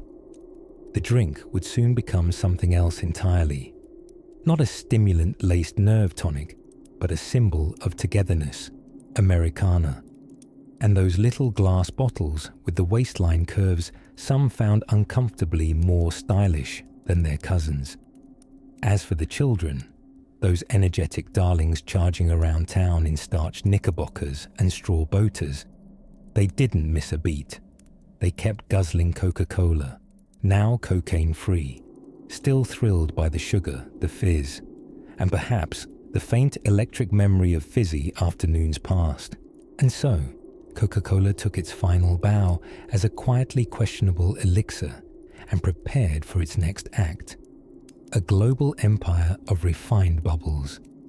But even as the coca leaf slipped silently into the shadows, there was still one crucial act yet to unfold in the saga of America's most storied soft drink. As the calendar slid softly into the early 1900s, the United States found itself flexing its muscles like a teenager freshly aware of his own limbs. Industry was booming. Jazz was still learning to walk. And in apothecaries and barbershops, Coca-Cola was still being poured, like it held the answers to life, love, and lower back pain. But now, dear dreamer, the buzz was not just in the bottles, it was in the headlines. Whispers began to swirl through polite society like the first sleepy curls of steam above a teacup. Was it true? Was America's favorite fizzy tonic? Yes, that delightful pick-me-up syrup, harboring a controlled substance. Why, yes, it was cocaine. But not in the way you might think. You see, in the tender eyes of the early 20th century, cocaine wasn't yet a villain lurking in alleys and hardened hearts. It was more like that enthusiastic uncle who insists peppermint schnapps cures bronchitis. Doctors prescribed it. Chemists swore by it. Thomas Edison probably burned through it faster than an incandescent light bulb, though he never said so outright. Still, the times were shifting. Science was beginning to raise an eyebrow. Governments were dusting off old books titled Regulations We Should Maybe Look Into.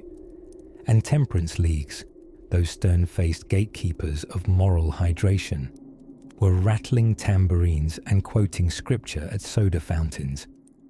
Coca-Cola's makers, of course, saw the writing on the magnificently wood-panelled wall.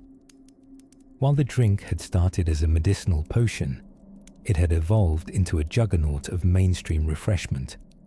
No longer traded in tiny tonic bottles from behind druggist counters, it now came in tall glasses and was served with a smile right next to your sandwich of choice.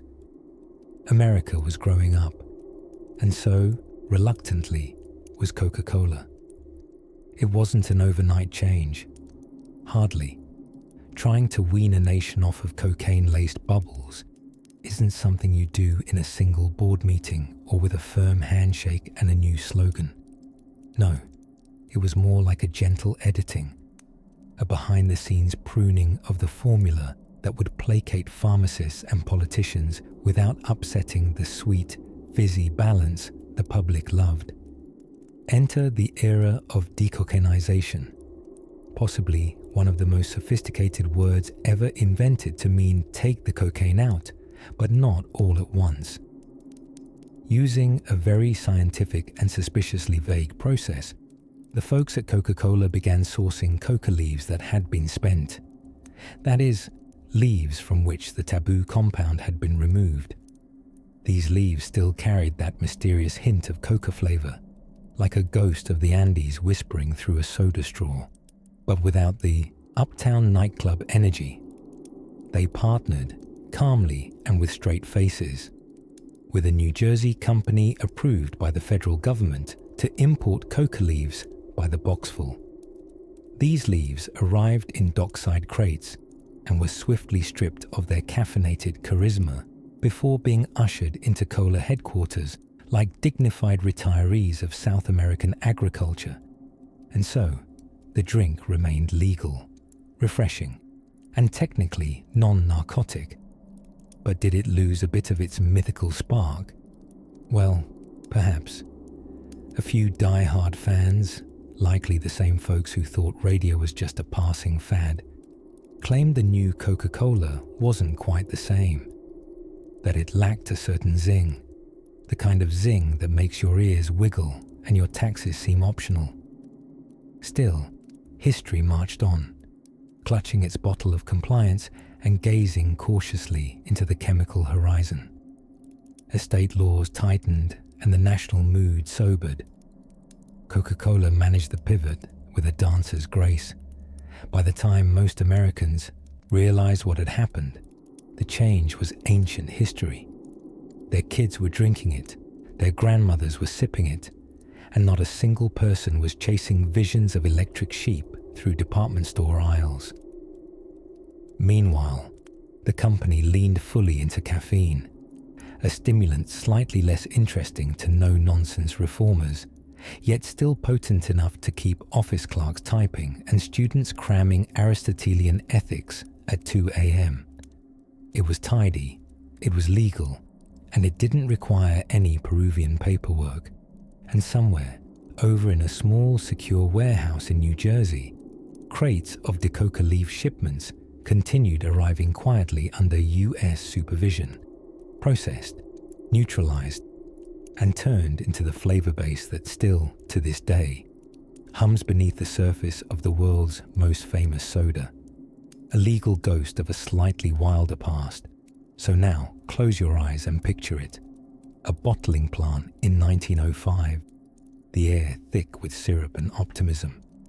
A chemist with a handlebar mustache and a clipboard making notes with a pencil chewed halfway down. And a soda bottle clinking gently into place, its ingredients evolving in subtle, syrupy ways. Soon, Coca-Cola wouldn't just be America's beverage. It would be its brand, its billboard, its fizzy ambassador to the world. And yet, the branding wars had only just begun. As the 1910s gracefully pirouetted onto the stage, flanked on one side by corsets and on the other by combustion engines, Coca-Cola found itself waltzing straight into the golden age of branding. Yes, marketing, that ancient spellcraft so powerful it can make folks believe that sugary brown liquid is a health drink, or that facial cream will grant eternal youth.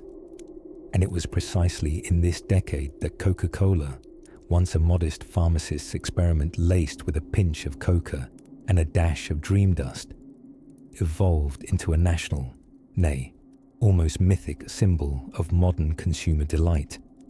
By now, the cocaine content had been dramatically reduced to trace amounts. Not because everyone suddenly became a teetotaling Puritan, mind you, but because the federal government had started to realize that perhaps, just maybe, widely selling child-friendly narcotic sodas, wasn't the cornerstone of a thriving civilization. Still, Coca-Cola remained the real thing, and what it lacked in psychoactive zing, it was now more than making up for in clever slogans and sheer ubiquity. It was during this period that the company began what may be the most sublimely odd love affair in advertising history with Santa Claus. Prior to 1930s Coke, Santa was not the rotund, red-suited jolly fellow we now know. Earlier versions had him shuffling about in everything from shades of green to bishop's robes, looking more like a medieval librarian with a sled than a global gift czar. But Coca-Cola, oh, they gave him a makeover. Haden Sundblom, the artist they hired, painted Santa as plump, rosy-cheeked, beaming merrily, and of course, always just polishing off an ice-cold Coke. Now, imagine that. Father Christmas, incarnate joy, pausing mid-chimney hop to guzzle some fizzy soft drink, a sugar-slinging icon selling sugar water. It worked beautifully, of course. No longer just a beverage, Coca-Cola became an idea, a feeling, a philosophical concept wrapped in a glass bottle, and slightly less addictive than before. But beyond the snow-dusted commercials and mass appeal, Coca-Cola was worming its way into every crevice of human life. Soda fountains were now the social hotspots of towns both big and blink, and you'll miss it. Pharmacies, once full of bitter tonics and earnest attempts at wellness, were now daydream havens where teens winked over frosty Cokes while pretending to do algebra homework. Also noteworthy was the birth of the Contour bottle in 1915. Before this, Coca-Cola bottles looked much like any other. Dangerous times, dear listener. What if someone poured a rival cola into a Coke glass? Or, horrors, coffee?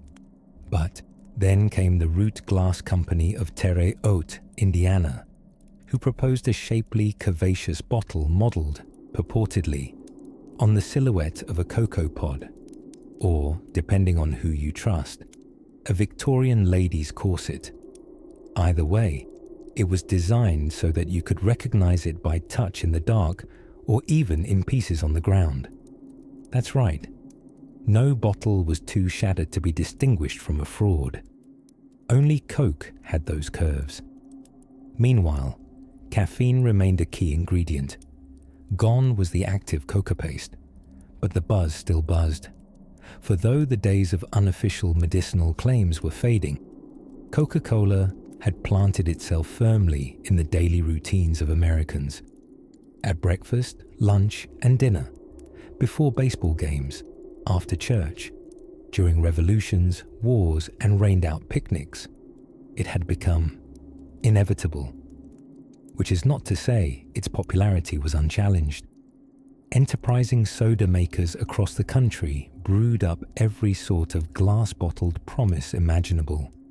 Pep Cola, Celery Cola, and the mysteriously named Kickapoo Joy Juice. Each tried to borrow a bit of the Coca-Cola sparkle.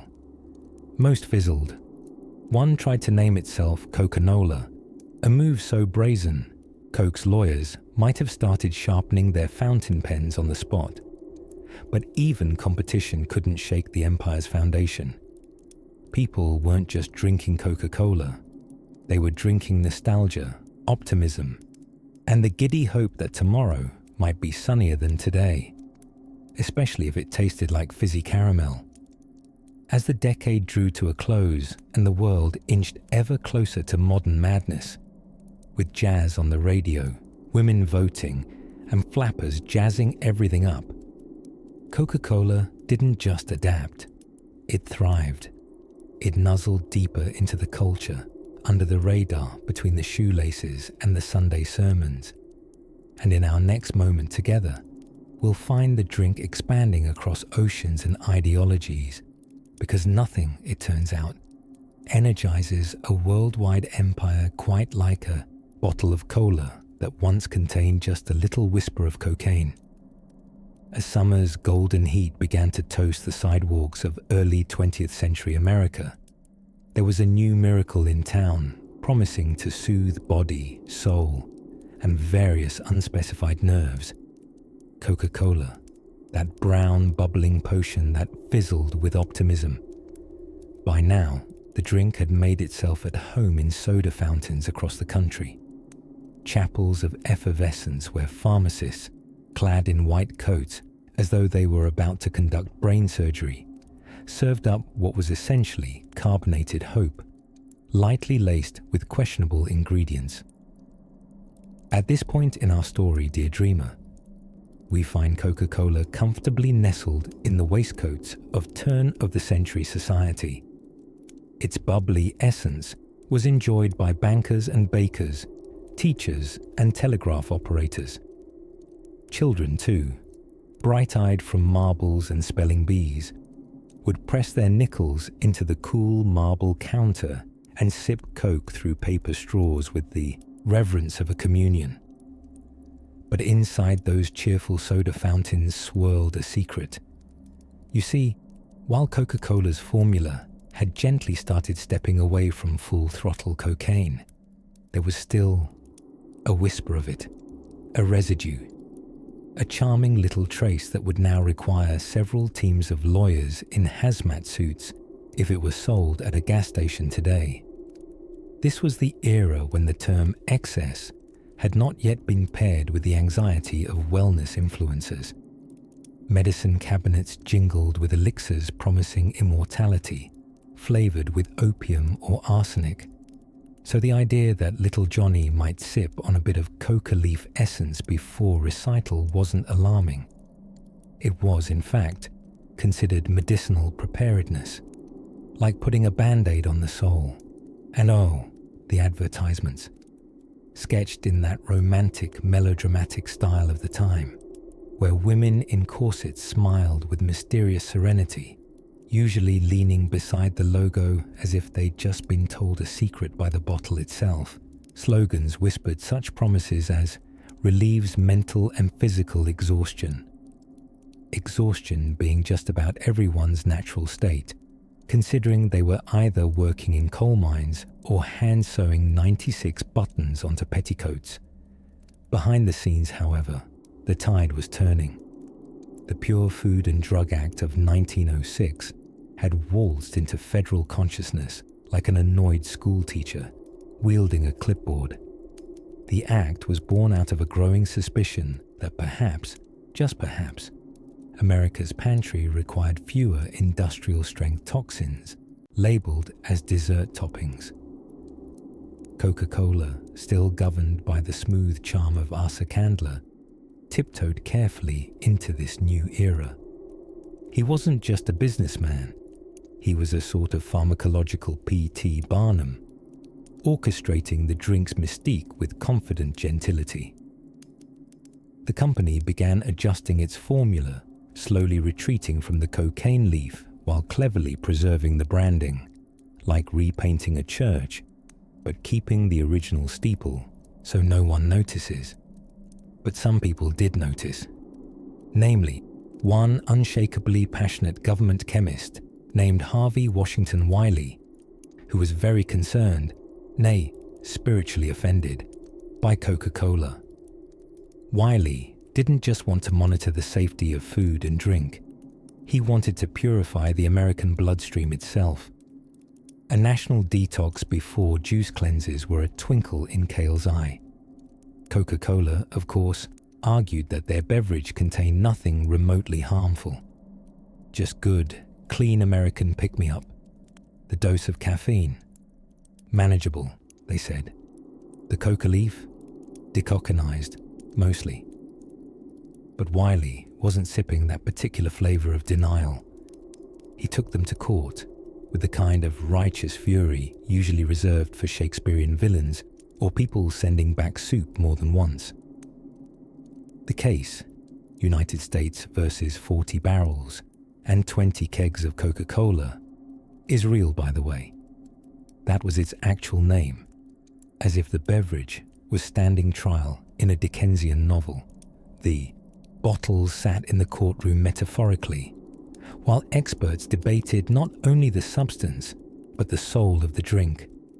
The jury eventually ruled in Coca-Cola's favor, but the message was clear.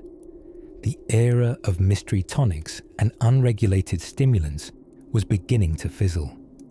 Even so, the brand emerged perhaps even stronger. Americans still gulped it down with merry abandon. It was the taste of aspiration in a bottle. Bubbly salvation for a country chasing the high of progress with every sip. But the quiet removal of Coca was underway, like a magician carefully slipping a rabbit from the hat while drawing attention to the sparkle in his sleeve. By the time most people noticed, their beloved drink had changed, slightly, but never enough that they'd drop it, and so the bubble lived on. Now, as our bottle drifts ever so gently down the stream of time, the next ripple brings us to a truly curious chapter, one where lawsuits, syrup barrels, and caffeinated conspiracies collide in a courtroom spectacle that might just rival a Broadway matinee. As the warm dusk of the 1890s settled over America, and gas lamps flickered like yawns across sleepy towns, the Coca-Cola Company was quietly undergoing a transformation, a metamorphosis as delicate and bewildering as a caterpillar, questioning why it ever needed wings in the first place. You see, while everyone was sipping and slurping the fizzy miracle tonic, tipping their hats to each other and exclaiming, "My word, that hits the spot," something curious was happening behind the curtain. Because, my dear dreamer, cocaine was having a bit of an identity crisis. At the time, the ideas surrounding cocaine were still experimental, much like wearing mustache wax in a thunderstorm. Chemists and pharmacists alike were still arguing about whether this magical pick-me-up was a wondrous stimulant for the soul, or the sort of thing that made your aunt ferociously reorganize the pantry at 3 a.m. with wide, blinking eyes. And over at Coca-Cola headquarters, still nestled in Atlanta like a marble in a velvet cushion, there was a growing awareness that perhaps, just perhaps, marketing a syrupy pick-me-up with actual extracts of coca leaves might come with some perceptions, especially now that the government had started muttering things like regulation and addiction, which, as you can imagine, did not pair well with a bottle of bubbly exuberance. But changing a recipe that people loved was not something to be done delicately, like removing a single raisin from a fruitcake. This was an alchemical affair. You had to tinker with the formula without arousing suspicion. After all, nobody wanted a repeat of the time they tried to rename ketchup tomato syrup, and all of Ohio revolted. Now enter a particularly fascinating and sleepy character in this bubbling drama. The man quietly attempting to remove cocaine from Coca-Cola without ruining its taste, sting, or magical zip. His name, Asa Candler. Asa, always the picture of Southern gentleman propriety, was not what you call a mad scientist. Not unless your definition of mad science includes cautious note-taking and a deep distrust of electric fans. But he had vision. He also had the peculiar gift of being able to sniff profits from a distance the way an old bloodhound can detect biscuits. Candler knew that keeping cocaine in the formula was becoming a bit, well, spicy. Not the good spicy, like cinnamon on toast, but the bad kind, like when a senator starts asking questions. So he began quietly decreasing the amount of coca leaf extract in the soda, like a host who realizes, after 3 cups of tea, that the sugar he set out was, in fact, salt. But here's the bit most bedtime textbooks leave out. The coca leaves didn't just vanish. No, ma'am, they were decocainized. Yes, think about that word for a moment. It's real. And astonishingly, it's still in use. The Coca-Cola Company struck a very unique, very hush-hush arrangement with a chemical facility in New Jersey, a place charmingly known as the Maywood Chemical Works, now likely just a pleasant parking lot with good drainage. They were given a government license, the only one of its kind, to import coca leaves from Peru for the purpose of removing the cocaine. Think of it like running a spa for plants. The coca leaves would arrive exhausted after a long trip from South America, be gently bathed and stripped of their intoxicating properties. And then, once they were sober, they were allowed to mingle with the other soda ingredients in the vat of destiny. Meanwhile, the extracted cocaine, it was locked up tighter than a librarian's expression during recess. They shipped it off for strictly controlled pharmaceutical purposes, or at least, that's what the paperwork said. Now, none of this happened overnight. It was a process, a phasing out. Much like when you realize it's time to stop referring to your goldfish as your roommate. By the early 1900s, the amount of cocaine in the beverage had dropped dramatically, and by 1929, through a process that to this day remains veiled in syrupy secrecy, Coca-Cola meticulously removed any trace of the buzz without sacrificing a single bubble of joy. And yet, they kept the name, Coca-Cola. Because even when the Coca had lost its spark, the branding was simply too bubbly to abandon. It's strange, isn't it? That something can change entirely on the inside, while the outside stays just the same. Like your quaint neighbor, Mr. Perkins, who still wears bell-bottoms, but secretly listens to techno remixes of Gregorian chants. And as that last fizzy residue of the past fades into your dreams, our next chapter will gently pour us a glass of public scrutiny, high society scandal, and the ever-brewing battle between soda and science. By the year 1903, Coca-Cola was starting to blush, not metaphorically, of course. Coca-Cola the product, as ever, remained a deep caramel hue with tiny bubbles tickling up the inside of the glass. But Coca-Cola the corporation, well, it was getting a little heat under the collar. Word was spreading, rather inconveniently, that the Coca part of its name wasn't just clever branding. It referred, quite literally, to coca leaves, as in the source of cocaine. Allegedly medicinal, uncomfortably exhilarating, and increasingly unseemly in polite society. It was time for a rebranding of sorts. Now, let's be very clear. Coca-Cola didn't immediately give up its special leaf. No, that would be too sudden, too brash, too unbusinesslike. The transition was more of a slow, glacial nudge, a stylish pivot, wrapped in the soothing language of progress. Like when your favorite bakery suddenly switches to healthy alternatives and introduces a gluten-free kale-infused brownie that no one asked for.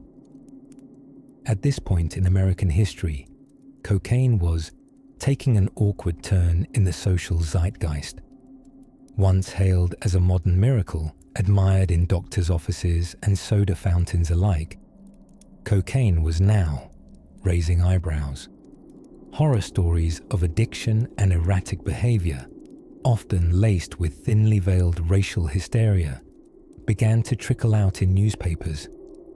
People were starting to notice that maybe, just maybe, a substance extracted from Andean shrubs and snuck into soft drinks shouldn't be handed out like Halloween candy. But by then, Coca-Cola wasn't just a refreshing tonic drunk by Victorian housewives while knitting under antimacassars. It had become the drink. It was poured beside Sunday roast dinners, sipped in barbershops, and enjoyed in chilly apothecaries from Kansas to Connecticut. Even school teachers were known to take little cola breaks between lessons. possibly explaining the sudden rush of enthusiasm during morning arithmetic. Standing at the helm of this fizzy ship was Asa Candler, a deeply religious businessman with the sincerity of a sermon and the marketing instincts of a wily fox in caffeine-laced sheep's clothing. Candler didn't invent Coca-Cola. That honor belonged to the ailing and opiate-addled Dr. John Pemberton. But he was the man who transformed it from local curiosity into national obsession. By 1903, Candler saw the writing on the pharmacy wall. The winds were changing. The Pure Food and Drug Act loomed on the horizon like a no-nonsense aunt ready to inspect everyone's pantry. And so, Coca-Cola made a quiet but significant change. They removed the cocaine. Sort of. You see, they didn't stop using coca leaves. Oh no. They simply figured out how to extract the telltale alkaloid that caused all the fuss, leaving behind, quite genuinely, a legal and technically cocaine-free ingredient. It was like decaf coffee's older, twitchier cousin.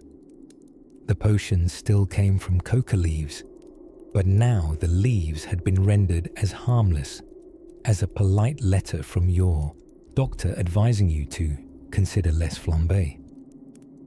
Amusingly, this process required a special permit from the federal government because coca leaves, even the defanged kind, were closely watched.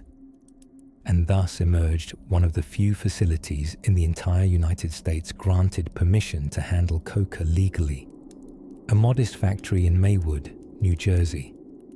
A quiet little spot that became the nerve center of America's slightly hypocritical love affair with a flavor line mined from a Schedule II narcotic.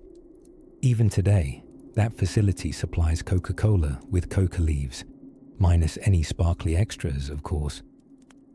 The decocainized leaves lend the soda a whisper of what once made it iconic, if a bit scandalous. So by the time little Tommy in Iowa was sipping a bottle of Coke alongside his penny loafers and peanut butter sandwich, there was technically no cocaine dancing on his tongue. Just a trace of history, filtered through hemispheres, lab coats, and time. The name Coca-Cola stayed, even if the Coca part had been sent quietly packing, like a retired uncle no one really talks about anymore. And thus, Coca-Cola shed its final illicit shimmer, emerging as a clean-cut, all-American bruiser in a glass bottle. Still a pick-me-up, still a cultural juggernaut, just without the molecular zip that had once made artists paint faster, barbers snip bolder, and housewives scrub with unrelenting vim. But the story of Coca-Cola's rise wasn't just about chemistry, it was also about charisma. And very shortly, the world would meet one of the most energetic, everlasting brand icons ever slapped onto a billboard.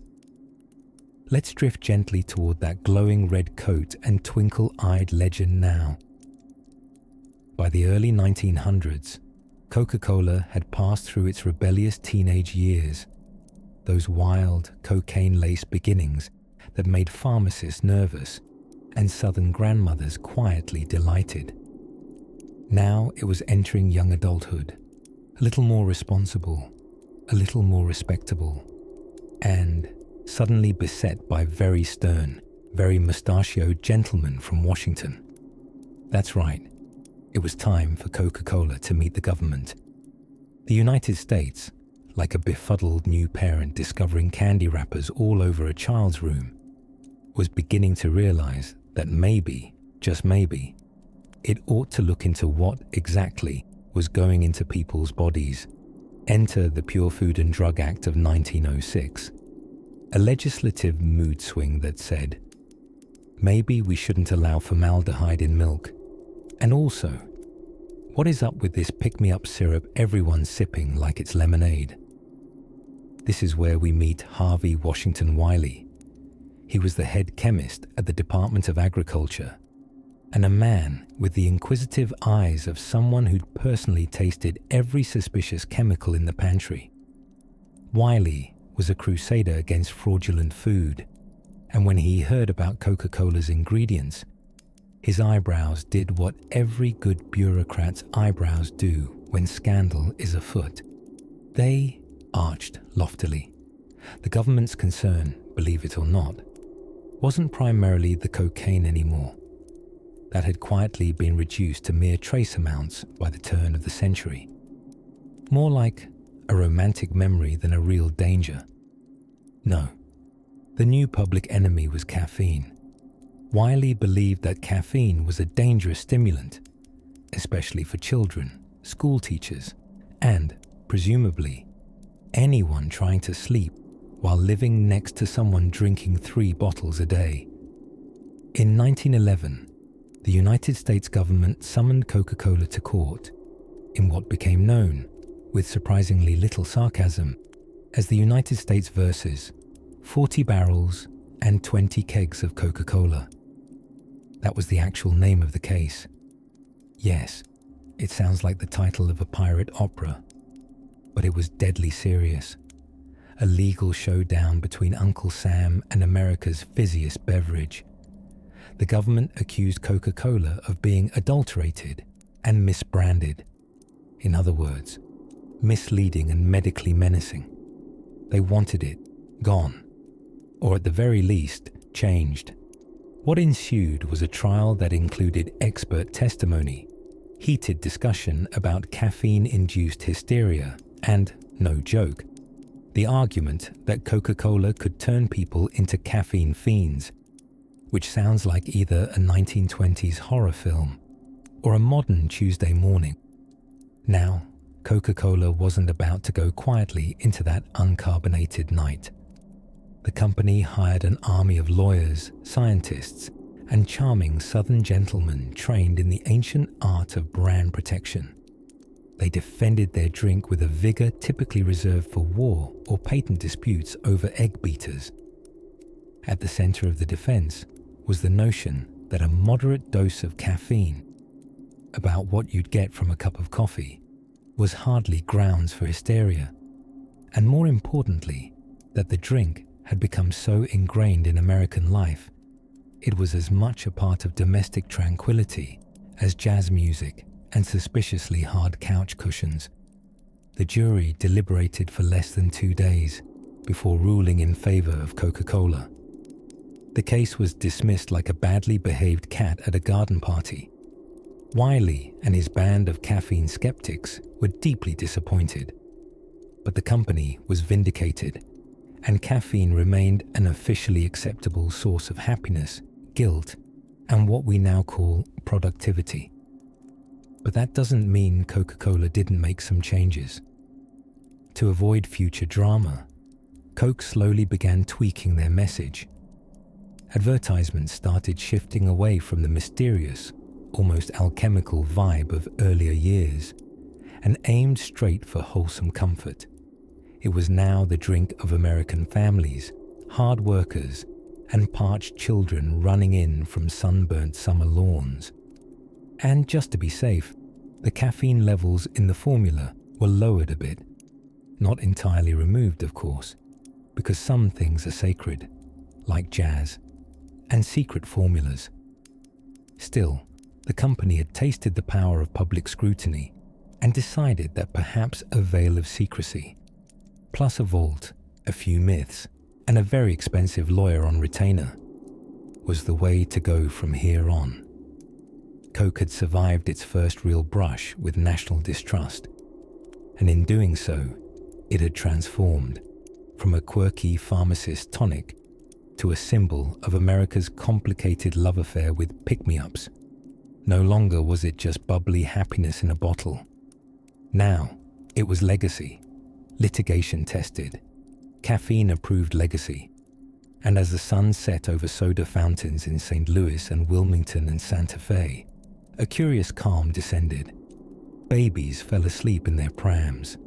Storefronts cooled in the orange glow of a street lamp. And somewhere, a kid took a last brave sip before bedtime, unaware they were drinking one of the most controversially beloved beverages in American history. And yet, for all its fizz and fame. The formula still had secrets, but we'll wander into those mysteries soon. By the early 1900s, America was riding the caffeinated high of the Gilded Age, teetering somewhere between a dizzying optimism and utter chaos, like a man who built an airship out of umbrellas and prayer. And at the very heart of this high society mess was Coca-Cola, bubbling, fizzy, and still very much cradling its first controversial love, cocaine. Now, before you clutch your pearls or your herbal tea, let's recall, at this point, Coca-Cola was still dispensing microdoses of coca leaf extract, a plant cheerfully used by Andean civilizations for centuries to fight altitude sickness and boring dinner conversation. And to be fair, doses were small. No one was doing somersaults through soda fountains, at least not because of the formula. And yet, the winds of squeaky clean reform were starting to blow through America's parlor windows. You see, a rising number of concerned citizens, many of whom had not slept well in years thanks to mysterious nerve tonics and strong coffee, were starting to whisper the word purity. This became a social movement, the kind with starched collars and very suspicious eyebrows. They believed society needed to be bleached, sanitized, lemon fresh. Enter the Pure Food and Drug Act of 1906, a legislative landmark carried through Congress on a wave of good intentions and semi-digested breakfast sausages. Too many people were finding out that their liver stimulant contained mercury, or that the canned peas of unknown origin might actually be greened up turnips marinated in nostalgia and despair. This new law meant that companies now had to label what was in their products. A noble idea, though a part of the nation did quietly weep when it was revealed what they'd been ingesting under the banner of invigoration. And among the first Goliaths to feel the gentle prod of regulation was none other than Coca-Cola. For Coca-Cola's head chemist, one Mr. Asa Candler, who had originally acquired the formula from an aging pharmacist, with debts and levels of secrecy rivaling the CIA. This meant it was time to adjust things. Tweaks were needed. Fewer powerful alkaloids, more believable labels. By 1903, under increasing pressure, Asa had already quietly removed medicinal doses of cocaine from the drink. The coca leaf flavoring remained, but only in a hypnotically muted form, stripped of its more spirited qualities. The drink was now more polite, more church picnic appropriate. Interestingly, the caffeine content held firm, because apparently, while America wasn't ready for recreational alkaloids in their lunchtime fizz, everyone was prepared to grip the edge of their desks with white-knuckled dedication after one too many glasses of cola.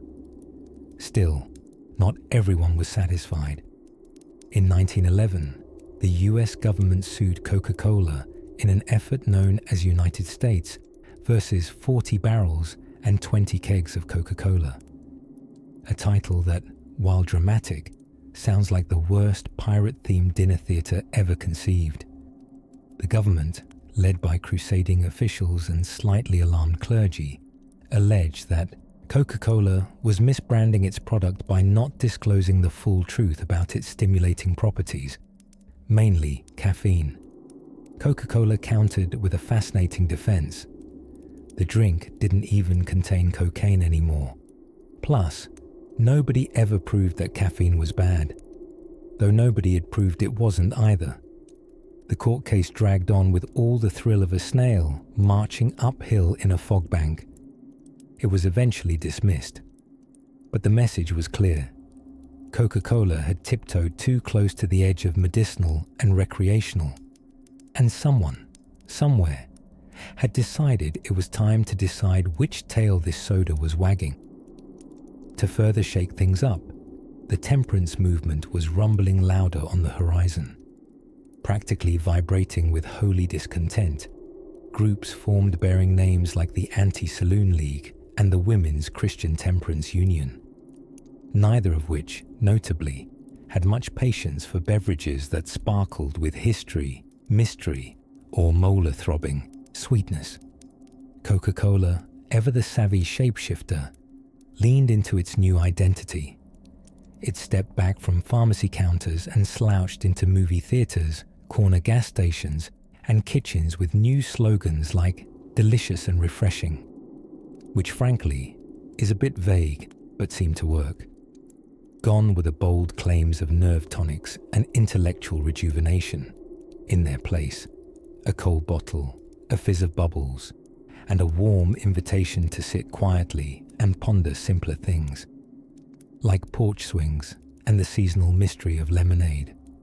And so, Coca-Cola quietly stepped out of the medicinal spotlight and into the comforting glow of pure Americana. No longer a remedy, just a ritual. But as the fizz settled and America got used to its tamer tonic, another challenge waited in the wings. One that didn't come from chemists or congressmen, but from a rising tide of global thirst. As the fizz settled in America's collective glass, Coca-Cola had achieved something most tonics could only dream of: omnipresence. By the early 20th century, it wasn't just drunk. It was woven into bedtime routines, drugstore chats, dusty paper fans waved in front porches, and the occasional Prohibition-era punch bowl. It was a ripple of sweetness buzzing everywhere. But as the brand grew bolder, so too did the odd little quests of its well-dressed executives.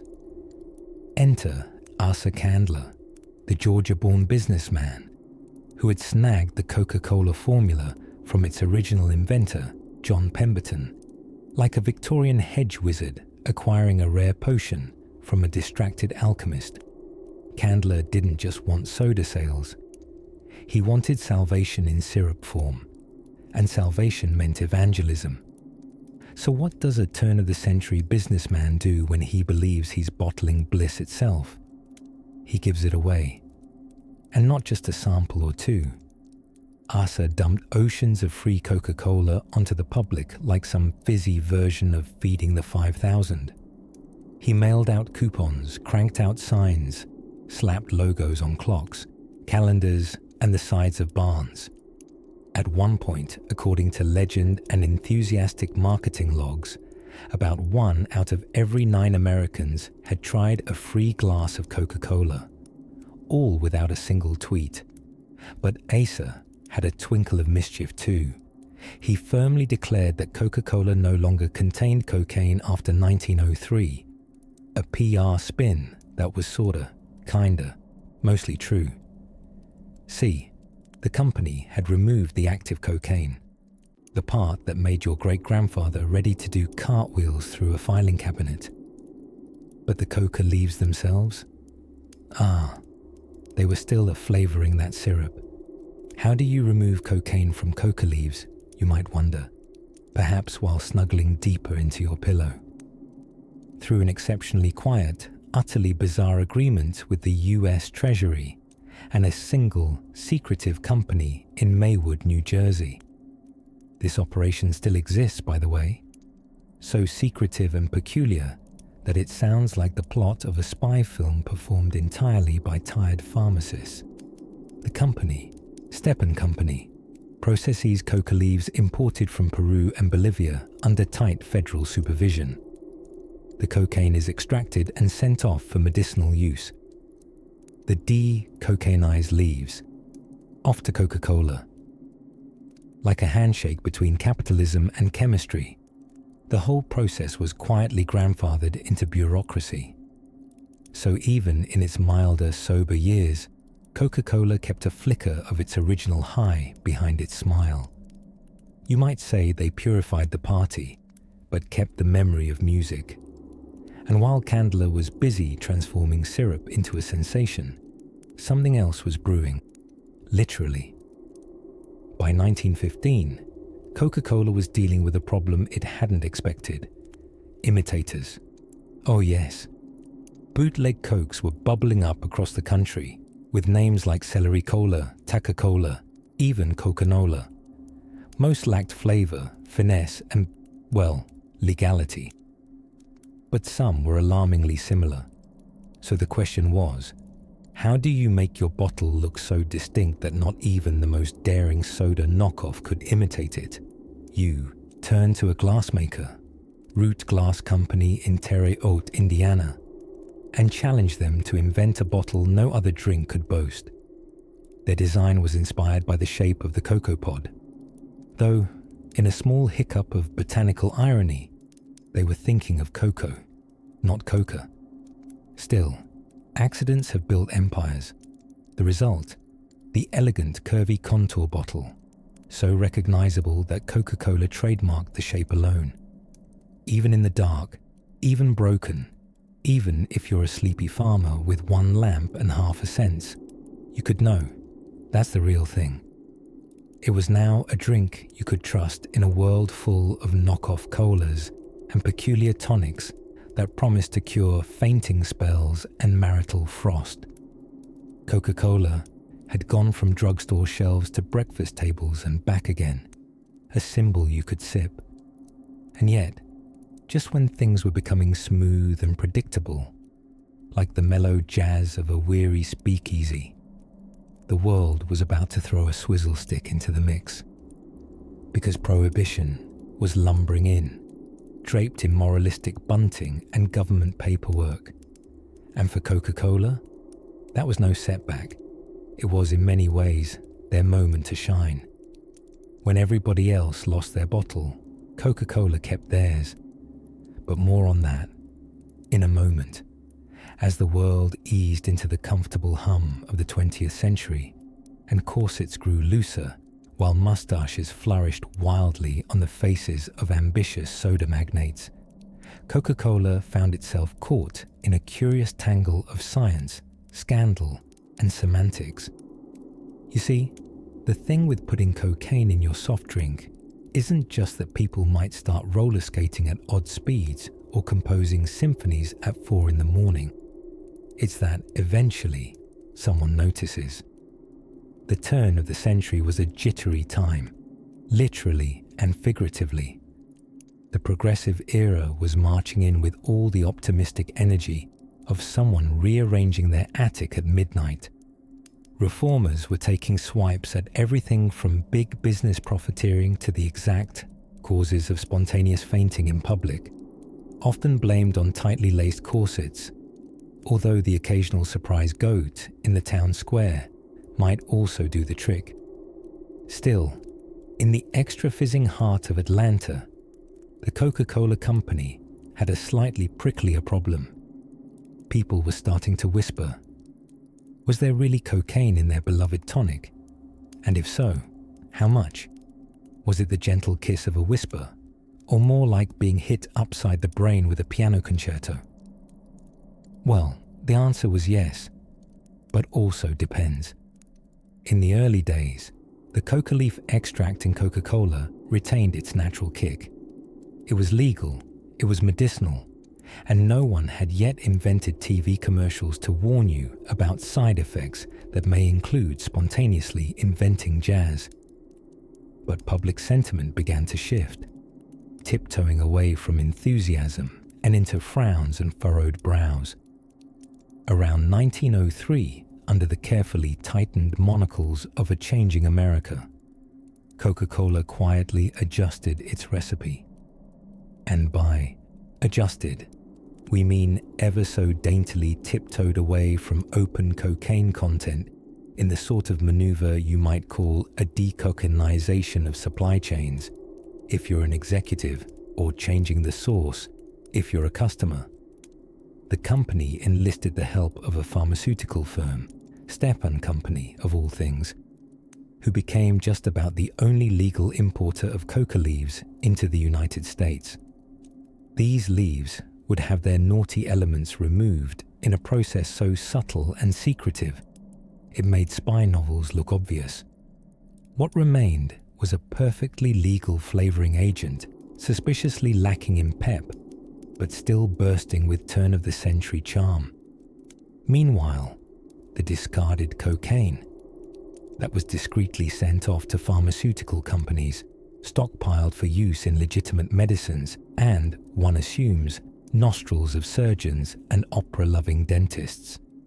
This was naturally before the FDA became the party guest who reads every label aloud. Still, tensions continued to fizzle, no pun intended, when a chap named Harvey Washington Wiley joined the fray. If America was a dinner party, Wiley was the guy checking your gravy for arsenic. He was the head chemist of the USDA, a man so serious about food safety that he once dosed volunteers with borax, formaldehyde, and sulfuric acid on purpose to prove how terribly unsafe they were. The Poison Squad, they called his team, which sounds slightly more fun than their actual job description.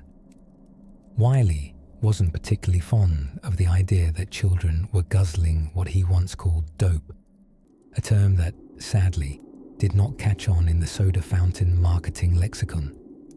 He took one look at Coca-Cola and saw not a refreshing beverage, but a jittery nation of school kids climbing trees at irregular hours. And to be fair, he wasn't entirely wrong. Then came the legal drama, a sleepy-eyed showdown between the US government and Coca-Cola itself in 1911. The charges? Misbranding. The soda still marketed itself on the thrill of its ingredients, even though the thrill had quietly moved out in the dead of night and taken its cocaine with it. The courtroom scene was about as riveting as a lukewarm sarsaparilla. Coca-Cola stood accused of caffeine deception, among other things, while Wiley's team insisted what children really needed was a tall glass of morality and fewer fizzy temptations.